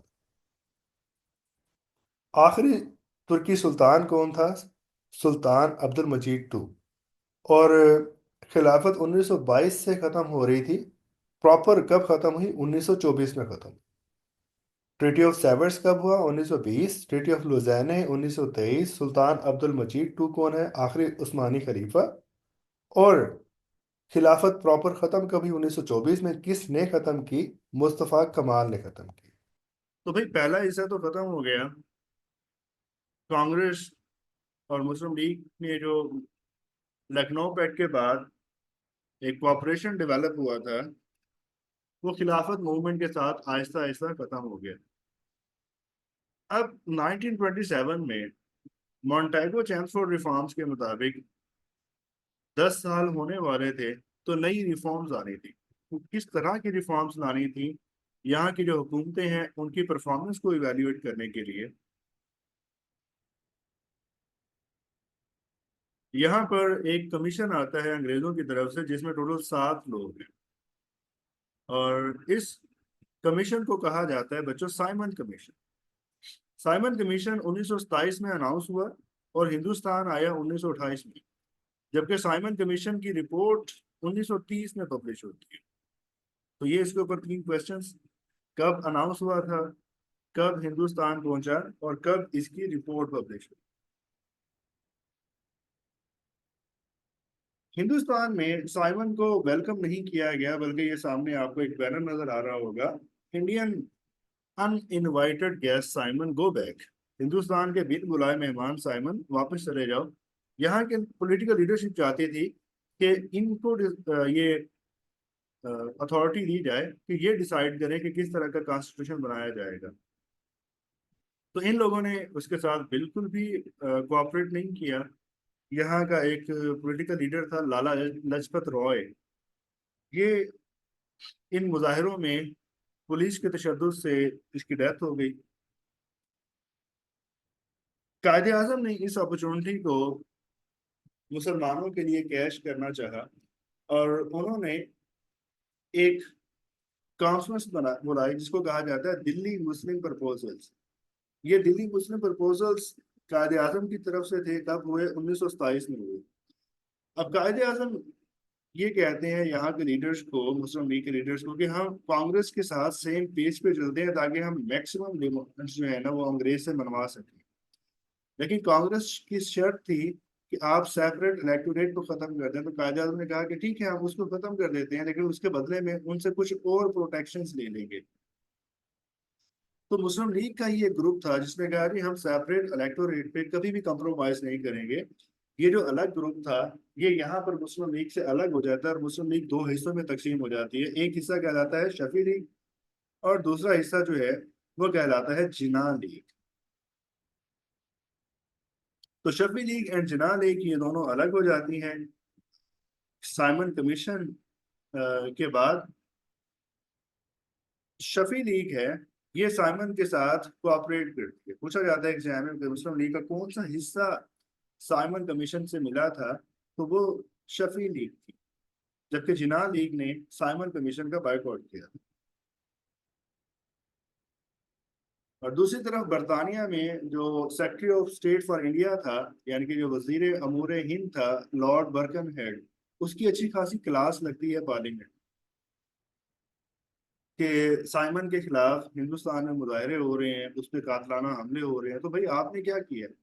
तो लॉर्ड बर्कन हेड वहां पर एक जज्बाती सी तकरीर करते हैं जहां पे यूँ कहते हैं कि हिंदुस्तान के जो पॉलिटिकल लीडर्स हैं ये बड़े ही निकम्मे हैं, खुद ये कुछ कर नहीं सकते, हम इनके लिए कुछ करना चाहते तो हमें करने नहीं दे रहे।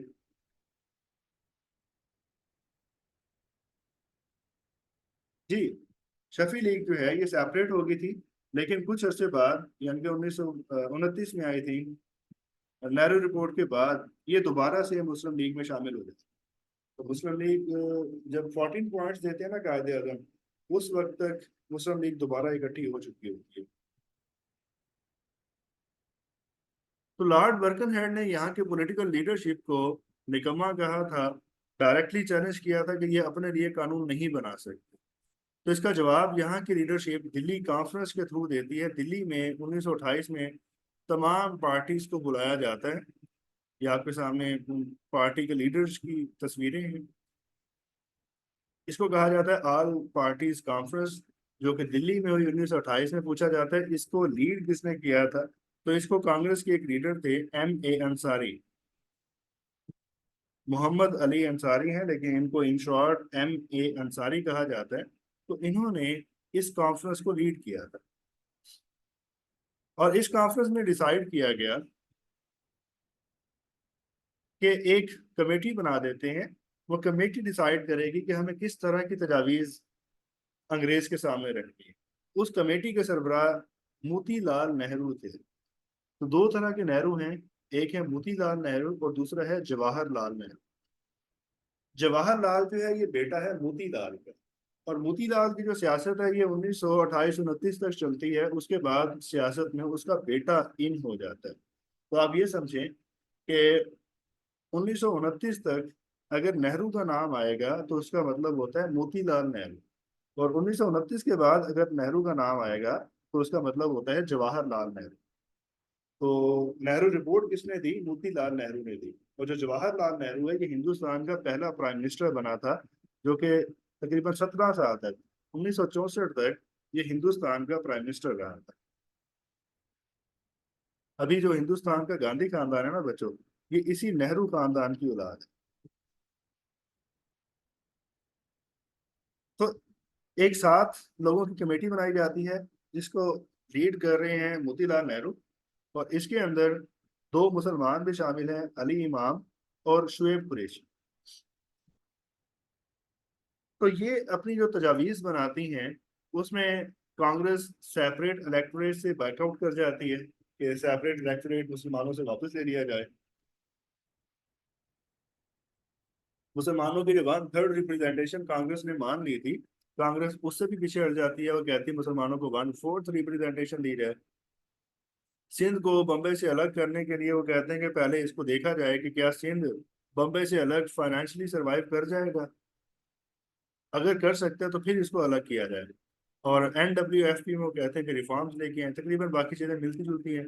और तो ये जो नेहरू रिपोर्ट है ये कहती है कि ऐसी हुकूमत बनाई जाए जिसमें मरकज के पास बहुत ज़्यादा ताकत हो और सूबों के पास बहुत कम अथॉरिटी हो, क्योंकि हिंदुओं को पता है कि ओवरऑल हिंदुस्तान में मेजोरिटी हिंदुओं की है। तो मरकजी हुकूमत तो हमेशा इन्हीं के पास रहेगी, जबकि सूबों के अंदर मिक्स्ड गवर्नमेंट्स आती हैं। 3 से 5 सूबे ऐसे हैं कि जहाँ पर मुस्लिम हुकूमत बनाने की सलाहियत रखते हैं, और जबकि 6 से 8 सूबे ऐसे हैं जहाँ पर हिंदू मेजोरिटी है। तो फिर भी कुछ इलाके ऐसे बन जाते हैं कि जहाँ पे मुसलमान अलग हुकूमत कर सकते हैं। तो इसलिए नेहरू रिपोर्ट ये चाहती है कि मरकजी हुकूमत बहुत ज्यादा ताकतवर हो। इसके जवाब में कायदे आजम जो है वो 14 पॉइंट्स देते हैं 28 मार्च 1929 में। इसमें कायदे आजम उन्हीं बातों को रिपीट करते हैं, तकरीबन लखनऊ पैक्ट से मिलती जुलती है, कि मुसलमानों को 1/3 रिप्रेजेंटेशन दी जाए, सेपरेट इलेक्टोरेट खत्म ना किया जाए, और माइनॉरिटीज का तहफ़्फ़ुज़ किया जाए। और साथ साथ ये चाहते हैं कि सूबों को ज्यादा ताकत दी जाए और मरकजी हुकूमत को कमजोर रखा जाए, क्योंकि इनको पता है कि मुस्लिम लीग जो है ये सूबों में हुकूमत तो बना सकती है, लेकिन मरकज में हुकूमत बनाना इसके लिए बहुत मुश्किल है। पूछा जाता है कायदे आजम को 14 पॉइंट्स के लिए किसने हेल्प की थी, तो 14 पॉइंट्स के लिए कायदे आजम को असिस्ट किया था मौलाना मोहम्मद अली जौहर ने। मौलाना मोहम्मद अली जौहर ने। अब ये भी क्योंकि फ्लॉप हो गया, तो ब्रिटिश जो लीडरशिप थी उन्होंने कहा, "अरे, इन लीडर्स को ना यहाँ बुला लें, इंग्लैंड में बुला लेते हैं, यहाँ बिठा के इनसे बात करते हैं।" तो 1930 से राउंड टेबल कॉन्फ्रेंसेस शुरू हो जाती है लंदन में। और जो मुस्लिम लीग का सालाना इजलास है, उसके लिए अब जो सीनियर मोस्ट लीडर बचते हैं वो अल्लामा इकबाल हैं, तो अल्लामा इकबाल इसको प्रिजाइड करते हैं। इलाहाबाद में मुस्लिम लीग का 21वां सालाना इजलास होता है, जिसमें 29 दिसंबर 1930 को अल्लामा इकबाल अपना खुतबा देते हैं, जिसके अंदर वो अलग वतन की बात करते हैं।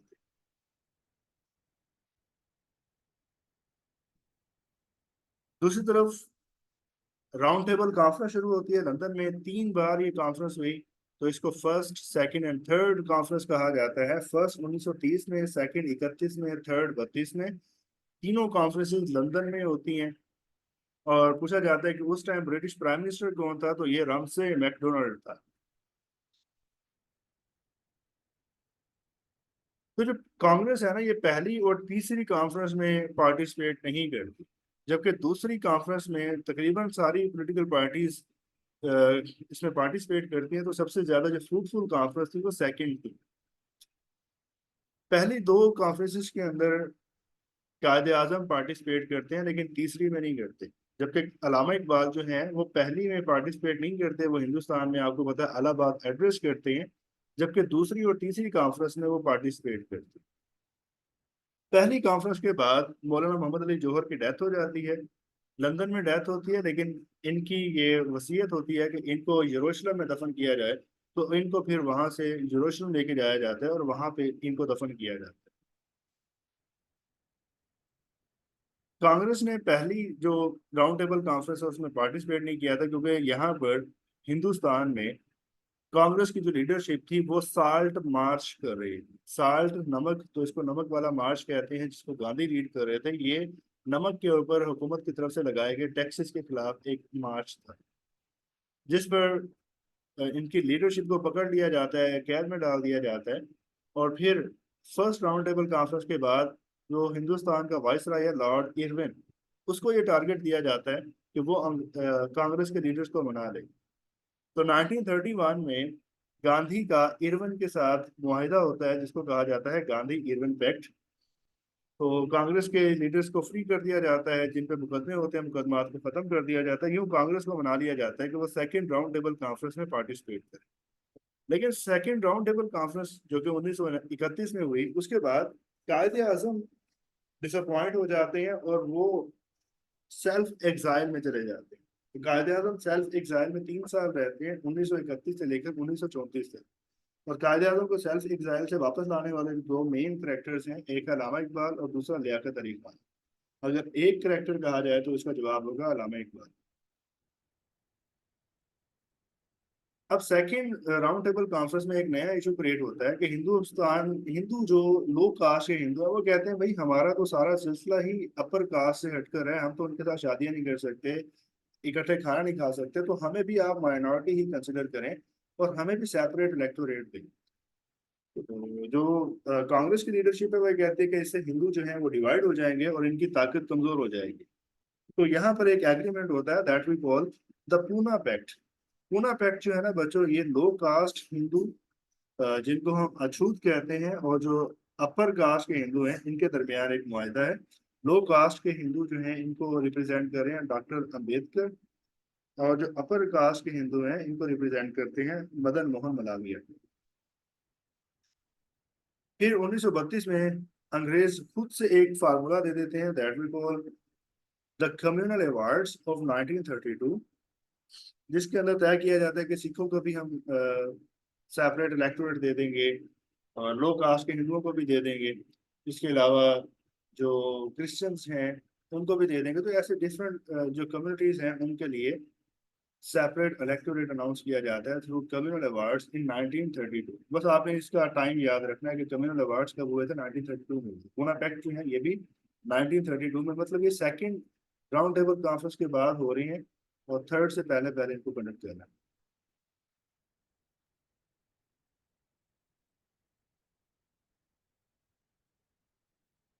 1933 में इन तमाम डेवलपमेंट्स की बुनियाद पर हुकूमत अपना एक पॉलिसी पेपर इशू करती है, जिसको कहा जाता है द वाइट पेपर। 1933 में पब्लिश होता है। ये क्या है, ये ब्रिटिश गवर्नमेंट की पॉलिसी को रिप्रेजेंट करता है। 1933 में ही जब तीसरी राउंड टेबल कॉन्फ्रेंस खत्म होती है, 32 में शुरू होती है, 33 में खत्म होती है। जो पहली थी वो 30 में शुरू होकर 31 में खत्म हुई, दूसरी 31 में शुरू होकर 32 में, और तीसरी 32 से शुरू होकर 33 में। तो एक मुस्लिम स्टूडेंट जिनका नाम चौधरी रहमत अली है, पूछा जाता है किस इदारे के स्टूडेंट थे, तो ये कैम्ब्रिज के स्टूडेंट थे। इन्होंने एक पैम्फलेट इशू किया, दैट वाज नाउ और नेवर। नाउ और नेवर 1933 में पब्लिश किया गया, और इसमें पाकिस्तान का नाम भी सजेस्ट किया गया। पाकिस्तान के लिए पाकिस्तान का नाम दिया गया, बांग्लादेश के लिए बंगिस्तान,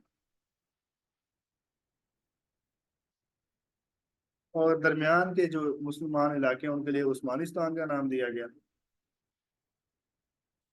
इसमें पी पंजाब के लिए है, मतलब उर्दू में ही नाम था, पे पंजाब के लिए है, अलिफ अफगानिया यानी कि केपी के लिए है, काफ कश्मीर के लिए था, सीन सिंध के लिए था, और तान बलूचिस्तान के लिए था।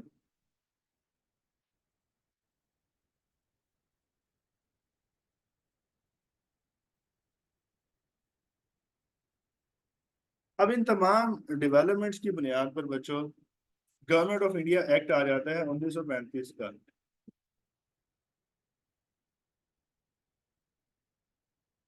इस एक्ट का एक हिस्सा सेंट्रल हिस्सा है और एक प्रोविंशियल है। तो इसका सेंट्रल हिस्सा हिंदुस्तान में कभी भी अप्लाई नहीं हुआ, जबकि इसका प्रोविंशियल हिस्सा जो है वो अप्लाई किया गया। पूछा जाता है कि डायरकी कब खत्म की गई, तो 1935 में डायरकी को सूबों से खत्म कर दिया गया। मतलब वो जो गवर्नर के महकमे थे वो सारे सीएम को दे दिए गए, तो डायरकी खत्म हो गई। जबकि डायरकी को मरकज में इंट्रोड्यूस करवाया गया, और मरकजी हिस्सा क्योंकि कभी अप्लाई नहीं हुआ, तो मरकज में डायरकी अप्लाई नहीं हुई। तो बस आप ये समझ लें कि डायरकी इंट्रोड्यूस कब हुई, 1919 में, और खत्म कब हुई, 1935। फिर बच्चों हिंदुस्तान को 11 सूबों में तकसीम किया गया। मरकजी हुकूमत के इख्तियारात को 3 हिस्सों में तकसीम किया गया। एक हिस्सा कहलाया फेडरल, दूसरा जो है वो प्रोविंशियल, इसमें वो महकमे जो कि मरकजी हुकूमत से अब सूबों को दे दिए गए, और तीसरा जो है वो कहलाया कंकरेंट, इसमें वो महकमे थे कि जो मरकज के पास भी होंगे और सूबों के पास भी होंगे, लेकिन अगर इसमें कोई क्लैश आ जाए तो फिर मरकज की बात जो है उसको सुपीरियर माना जाएगा। हिंदुस्तान में अब तक सुप्रीम कोर्ट नहीं थी। सुप्रीम कोर्ट की जगह एक इदारा था जिसको कहते थे प्रीवी काउंसिल। तो प्रीवी काउंसिल जो है ये सुप्रीम कोर्ट का काम करता था, जिसमें रिटायर्ड ब्यूरोक्रेट्स हुआ करते थे जिनका ताल्लुक इंग्लैंड से होता था मोस्टली। तो एक तरह से ये अंग्रेजों को प्रोटेक्शन देने के लिए था कि जो हाईएस्ट अपीलिंग अथॉरिटी थी वो एक अंग्रेज अदालत हुआ करती थी। और वो भी अदालत नहीं बल्कि रिटायर्ड ब्यूरोक्रेट्स होते थे जिनको पता होता था कि इंतजामिया की क्या मजबूरियां होती हैं। तो यहाँ के लोग डिमांड्स करते थे कि प्रीवी काउंसिल को खत्म करें और आप यहाँ पर सुप्रीम कोर्ट बनाएं। तो सुप्रीम कोर्ट इस्टेब्लिश की जाती है 1935 में, और जिसका नाम दिया जाता है वो फेडरल कोर्ट का है। 1947 तक इसका नाम फेडरल कोर्ट ही चलता है, फिर पाकिस्तान बाद में इसको सुप्रीम कोर्ट का नाम देता है।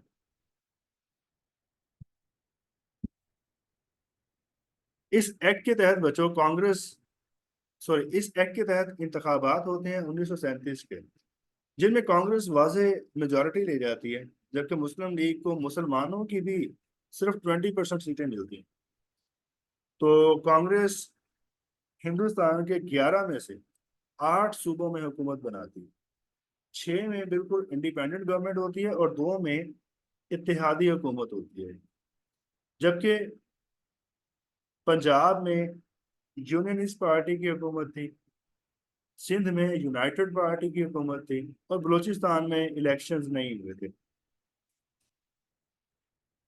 अच्छा, एक और चीज नोट करें, बलूचिस्तान का इलाका आपको सिर्फ ये ऊपर एक बारीक सी पट्टी नजर आ रहा है, दरमियान में ये जो इलाके हैं ना, ये सारी रियासतें थी। तो आपको पता है कि बलूचिस्तान 1970 में सूबा बना था, क्योंकि ये जो ऊपर के इलाके हैं जब पाकिस्तान बना तो इनको हमने जैसे फाटा टाइप के इलाके ना, इनको हमने वैसे मैनेज किया था। और जो निचले इसके इलाके हैं ये तो सारी रियासतें थी। तो फिर जब वन यूनिट खत्म हुआ 1970 में, फिर हमने इस तमाम इलाके को मिलाकर एक सूबा बनाया। एनीवेज, आगे चल के उसको दोबारा डिस्कस करेंगे। तो कायदे आजम इस शिकस्त के बाद यूनियनिस्ट पार्टी के लीडर सरदार सिकंदर हयात के साथ एक एग्रीमेंट करते हैं, जिसको कहा जाता है सिकंदर जिना पैक्ट। ये लखनऊ में हुआ था, और यहाँ से कायदे आजम और यूनियनिस्ट पार्टी के दरमियान एक अलायंस क्रिएट होता है, जो कि कुछ अरसे के लिए आगे चल के ये अलायंस नाकाम हो जाता है। फिर बच्चों फर्स्ट वर्ल्ड वार होती है। First world war, sorry, second world war होती है। सेकंड वर्ल्ड वार जो है ये 6 साल चली, 1939 से लेकर 1945 तक। अगेन बरतानिया इस जंग में शामिल था, और बरतानिया को बहुत बड़ा खतरा जापान से था, जो कि एक एशियन कंट्री है। और बरतानिया डायरेक्टली जापान पे अटैक नहीं कर सकता, लेकिन जापान जो है वो बरतानिया की कॉलोनियों पर, मतलब उन इलाकों पर जिन पर बरतानिया का कब्जा था, उन पर हमला कर सकता था एशिया में। तो सेकेंड वर्ल्ड वार शुरू होते ही अंग्रेज ने एक ऐलान किया कि यहाँ हिंदुस्तान की जो हुकूमत है वो इस जंग में इंग्लैंड के साथ है, तो हिंदुस्तान के रिसोर्सेज भी इंग्लैंड के साथ है। मतलब इन रिसोर्सेज को इन जंग में इस जंग में इस्तेमाल किया जा सकता है। कांग्रेस कहती है कि हिंदुस्तान में हमारी हुकूमत थी तो आपको हमारे साथ मशवरा करना चाहिए था, लेकिन अंग्रेज नहीं मानता। तो कांग्रेस प्रेशर डालने के लिए एक एक करके सूबों में रिजाइन करना शुरू कर देती है। सितंबर में ये इस्तीफे शुरू होते हैं और नवंबर में जाके कंप्लीट हो जाते हैं। तो कायदे आजम इस खुशी में, कांग्रेस की हुकूमतें खत्म होने की खुशी में, डे ऑफ डिलीवरेंस मनाते हैं, जिसको उर्दू में कहा जाता है योम निजात। कब मनाया जाता है? ये 22 दिसंबर 1939 को मनाया जाता है। और फिर कुछ कमेटियां कायम की जाती हैं जो ये देखती हैं कि क्या क्या सितम कांग्रेस की हुकूमतों ने मुसलमानों पर डाले थे। तो इसमें एक जो सबसे फेमस है वो है पीरपुर रिपोर्ट। बस एग्जाम में ये पूछा जाता है कि पीरपुर रिपोर्ट किसने मुरतब की थी। तो ये मुरतब की थी राजा सैयद मेहदी ने। राजा सैयद मोहम्मद मेहदी ने पीरपुर रिपोर्ट बनाई थी। ये राजा साहब और पीरपुर भी कहलाते हैं। फिर दूसरी है जी शरीफ रिपोर्ट। बस आपने याद रखना है कि शरीफ रिपोर्ट किस इलाके को डील करती है। शरीफ रिपोर्ट डील करती है बिहार को। और फजलुल हक जो है ये भी एक रिपोर्ट बनाते हैं। ये भी एक जनरल और बड़ी कम्प्रीहेंसिव किस्म की रिपोर्ट होती है। तो ये 3 फेमस रिपोर्ट्स हैं कांग्रेस की हुकूमतों के मुतालिक। और फिर 23 मार्च 1940 मुस्लिम लीग का 27वां इजलास है ये। पहले वो 21वां था, अब ये 27वां इजलास है। लाहौर में मुनक्कद हुआ। मीनार पाकिस्तान ये उसी की यादगार है। वहां पर एक करारदाद पेश की जाती है लाहौर रेजोल्यूशन के नाम से, जिसको पेश करने वाले ए के फजलुल हक हैं, और इसकी उर्दू ट्रांसलेशन करने वाले मौलाना जफर अली खान हैं।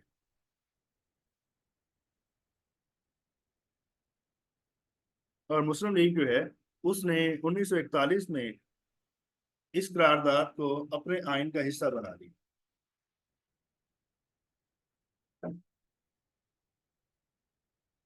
1942 में बच्चों एक नया मिशन भेजा जाता है हिंदुस्तान में, जिसका नाम है क्रिप्स मिशन। इसका मकसद है कि हिंदुस्तान के लोगों को अब जंग में ताउन के लिए आमादा कर लिया जाए। ये गारंटी देकर कि जब जंग खत्म होगी तो फिर हिंदुस्तान के लोगों को हुकूमत ट्रांसफर कर दी जाएगी। लेकिन यहाँ के लोग इसके साथ कोऑपरेट नहीं करते। कांग्रेस इसके खिलाफ एक मूवमेंट स्टार्ट करती है, क्विट इंडिया मूवमेंट के नाम से। ये पूछा जाता है कि क्विट इंडिया मूवमेंट कब लॉन्च हुई थी, तो 1942 में हुई थी। जबकि मुस्लिम लीग इसके खिलाफ एक मूवमेंट लॉन्च करती है, डिवाइड एंड क्विट मूवमेंट के नाम से।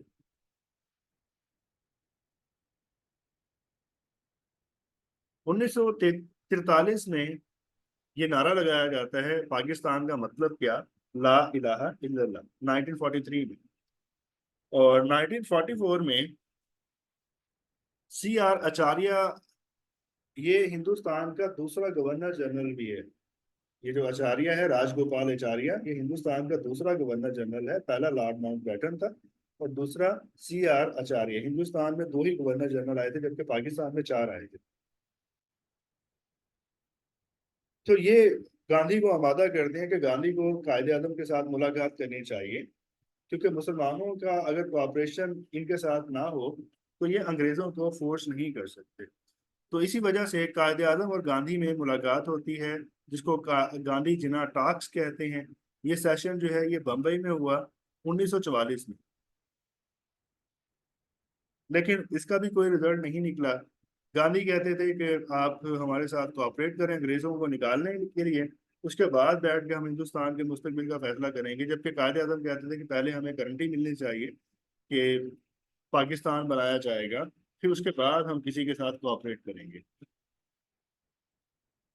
फिर 1945 में एक और मिशन भेजा जाता है, जिसको कहा जाता है वेबल प्लान। सॉरी, ये इंग्लैंड से नहीं आया था, ये यही जो ब्रिटिश वायसराय था, लॉर्ड वेबल, उसने एक प्लान दिया था कि जंग खत्म हो रही है तो एक हुकूमत बना लेते हैं। ये एक इंटरम गवर्नमेंट होगी जो कि एक नया कॉन्स्टिट्यूशन बना देगी। फिर उस कॉन्स्टिट्यूशन के मुताबिक हम आइन बना देंगे। उस आइन के बाद इलेक्शंस होंगे। इलेक्शंस के बाद जो हुकूमत आएगी फिर वो हिंदुस्तान के मुस्तकबिल का फैसला करेगी। वो जो भी कहेगी उसको इम्प्लीमेंट कर दिया जाएगा। तो इसके लिए फिर एक शिमला कॉन्फ्रेंस बुलाई जाती है 1945 की, जिसमें तमाम पार्टीज को बुलाया जाता है।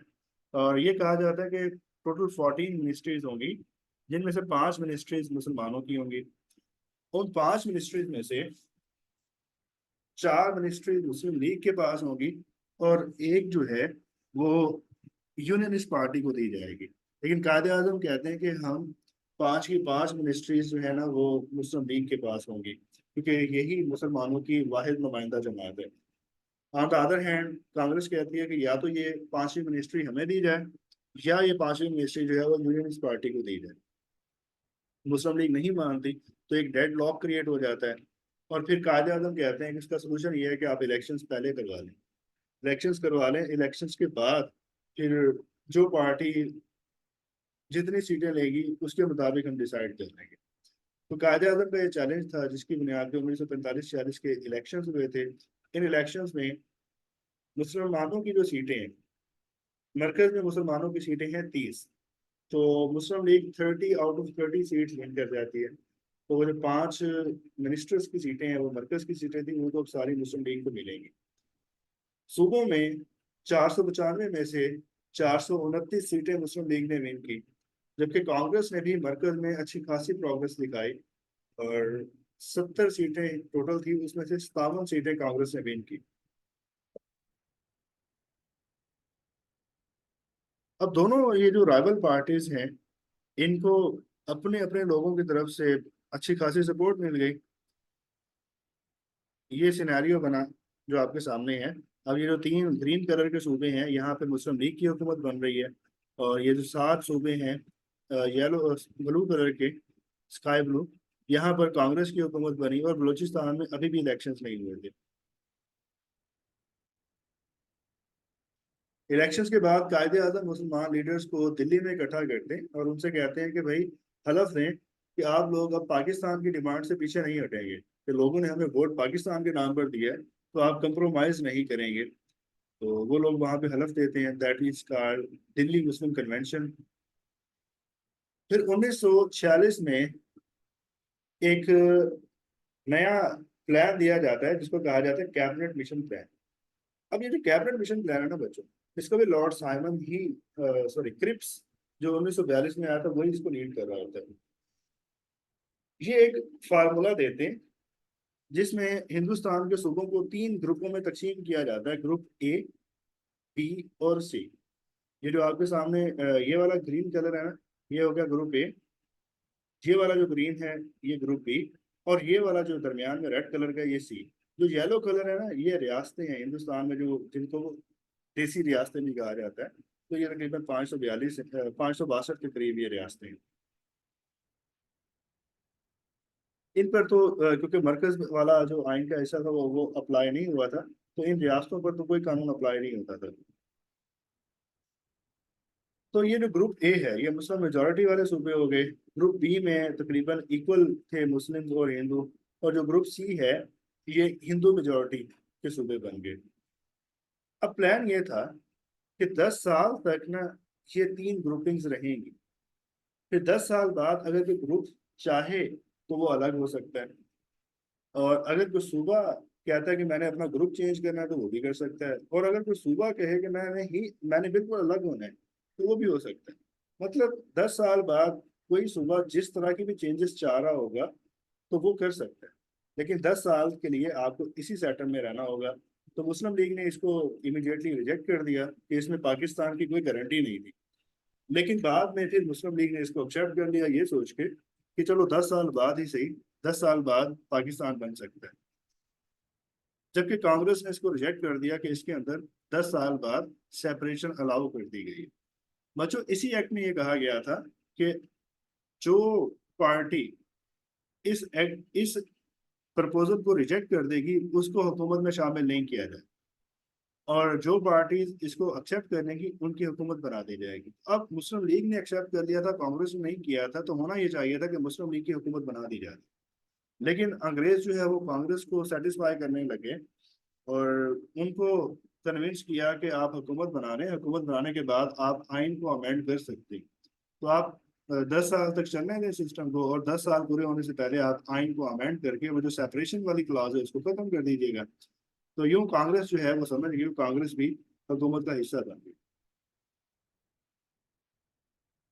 बच्चों, मुस्लिम लीग ने क्योंकि इसको एक्सेप्ट कर लिया था और मुस्लिम लीग को हुकूमत नहीं दी जा रही थी, तो कायद आजम की डायरेक्शन पे मुस्लिम लीग ने डायरेक्ट एक्शन डे मनाया 16 अगस्त 1946 को। तो एक ये डायरेक्ट एक्शन डे है। और जो दूसरा 1939 वाला है, that was the day of deliverance. पूछा जाता है कि हिंदू मुस्लिम फसादात कब शुरू हुए, तो ये डायरेक्ट एक्शन डे से स्टार्ट हुए थे। फिर 1 साल तक ये फसादात चलते रहे। ऑन द अदर हैंड हुकूमत बन गई इंटरिम गवर्नमेंट, जिसमें 6 हिंदू मिनिस्टर थे, 5 मुसलमान और 3 माइनॉरिटीज से थे। इसी में लियाकत अली खान जो है ये फाइनेंस मिनिस्टर बने।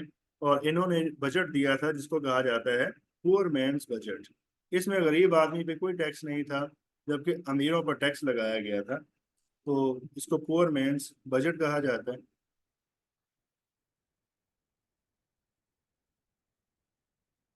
फिर बच्चों, अंग्रेजों की तरफ से एक प्लान आता है जिसको कहा जाता है 3rd जून प्लान। 3rd जून प्लान जो है ना, ये हिंदुस्तान की तकसीम का एक फार्मूला है, जिसको फिर ब्रिटिश पार्लियामेंट में पेश किया जाता है। ब्रिटिश पार्लियामेंट इसको 18 जुलाई को, सॉरी 14 जुलाई को अप्रूव कर देती है। और फिर फाइनली बादशाह के पास जाता है और बादशाह इसको 18 जुलाई को अप्रूव कर देता है। तो 18 जुलाई को यही इंडियन इंडिपेंडेंस एक्ट बन जाता है। इसी एक्ट के तहत फिर हिंदुस्तान को आज़ाद किया जाता है, जिसमें यह तय किया जाता है कि पंजाब और बंगाल इनको तकसीम किया जाएगा, जिसके लिए बाउंड्री कमीशन बनाया जाएगा। और रेड क्लिफ के नाम से फिर एक अंग्रेज है, उसको अपॉइंट किया जाता है कि वो इस सूबों की तकसीम के मामला को देखेगा। सिंध की असम्बली डिसाइड करेगी, तो सिंध की असम्बली ने पाकिस्तान के हक में वोट दिया। रेफरेंडम करवाया जाएगा NWFP और सरहद में, उन्होंने भी पाकिस्तान के हक में वोट दिया।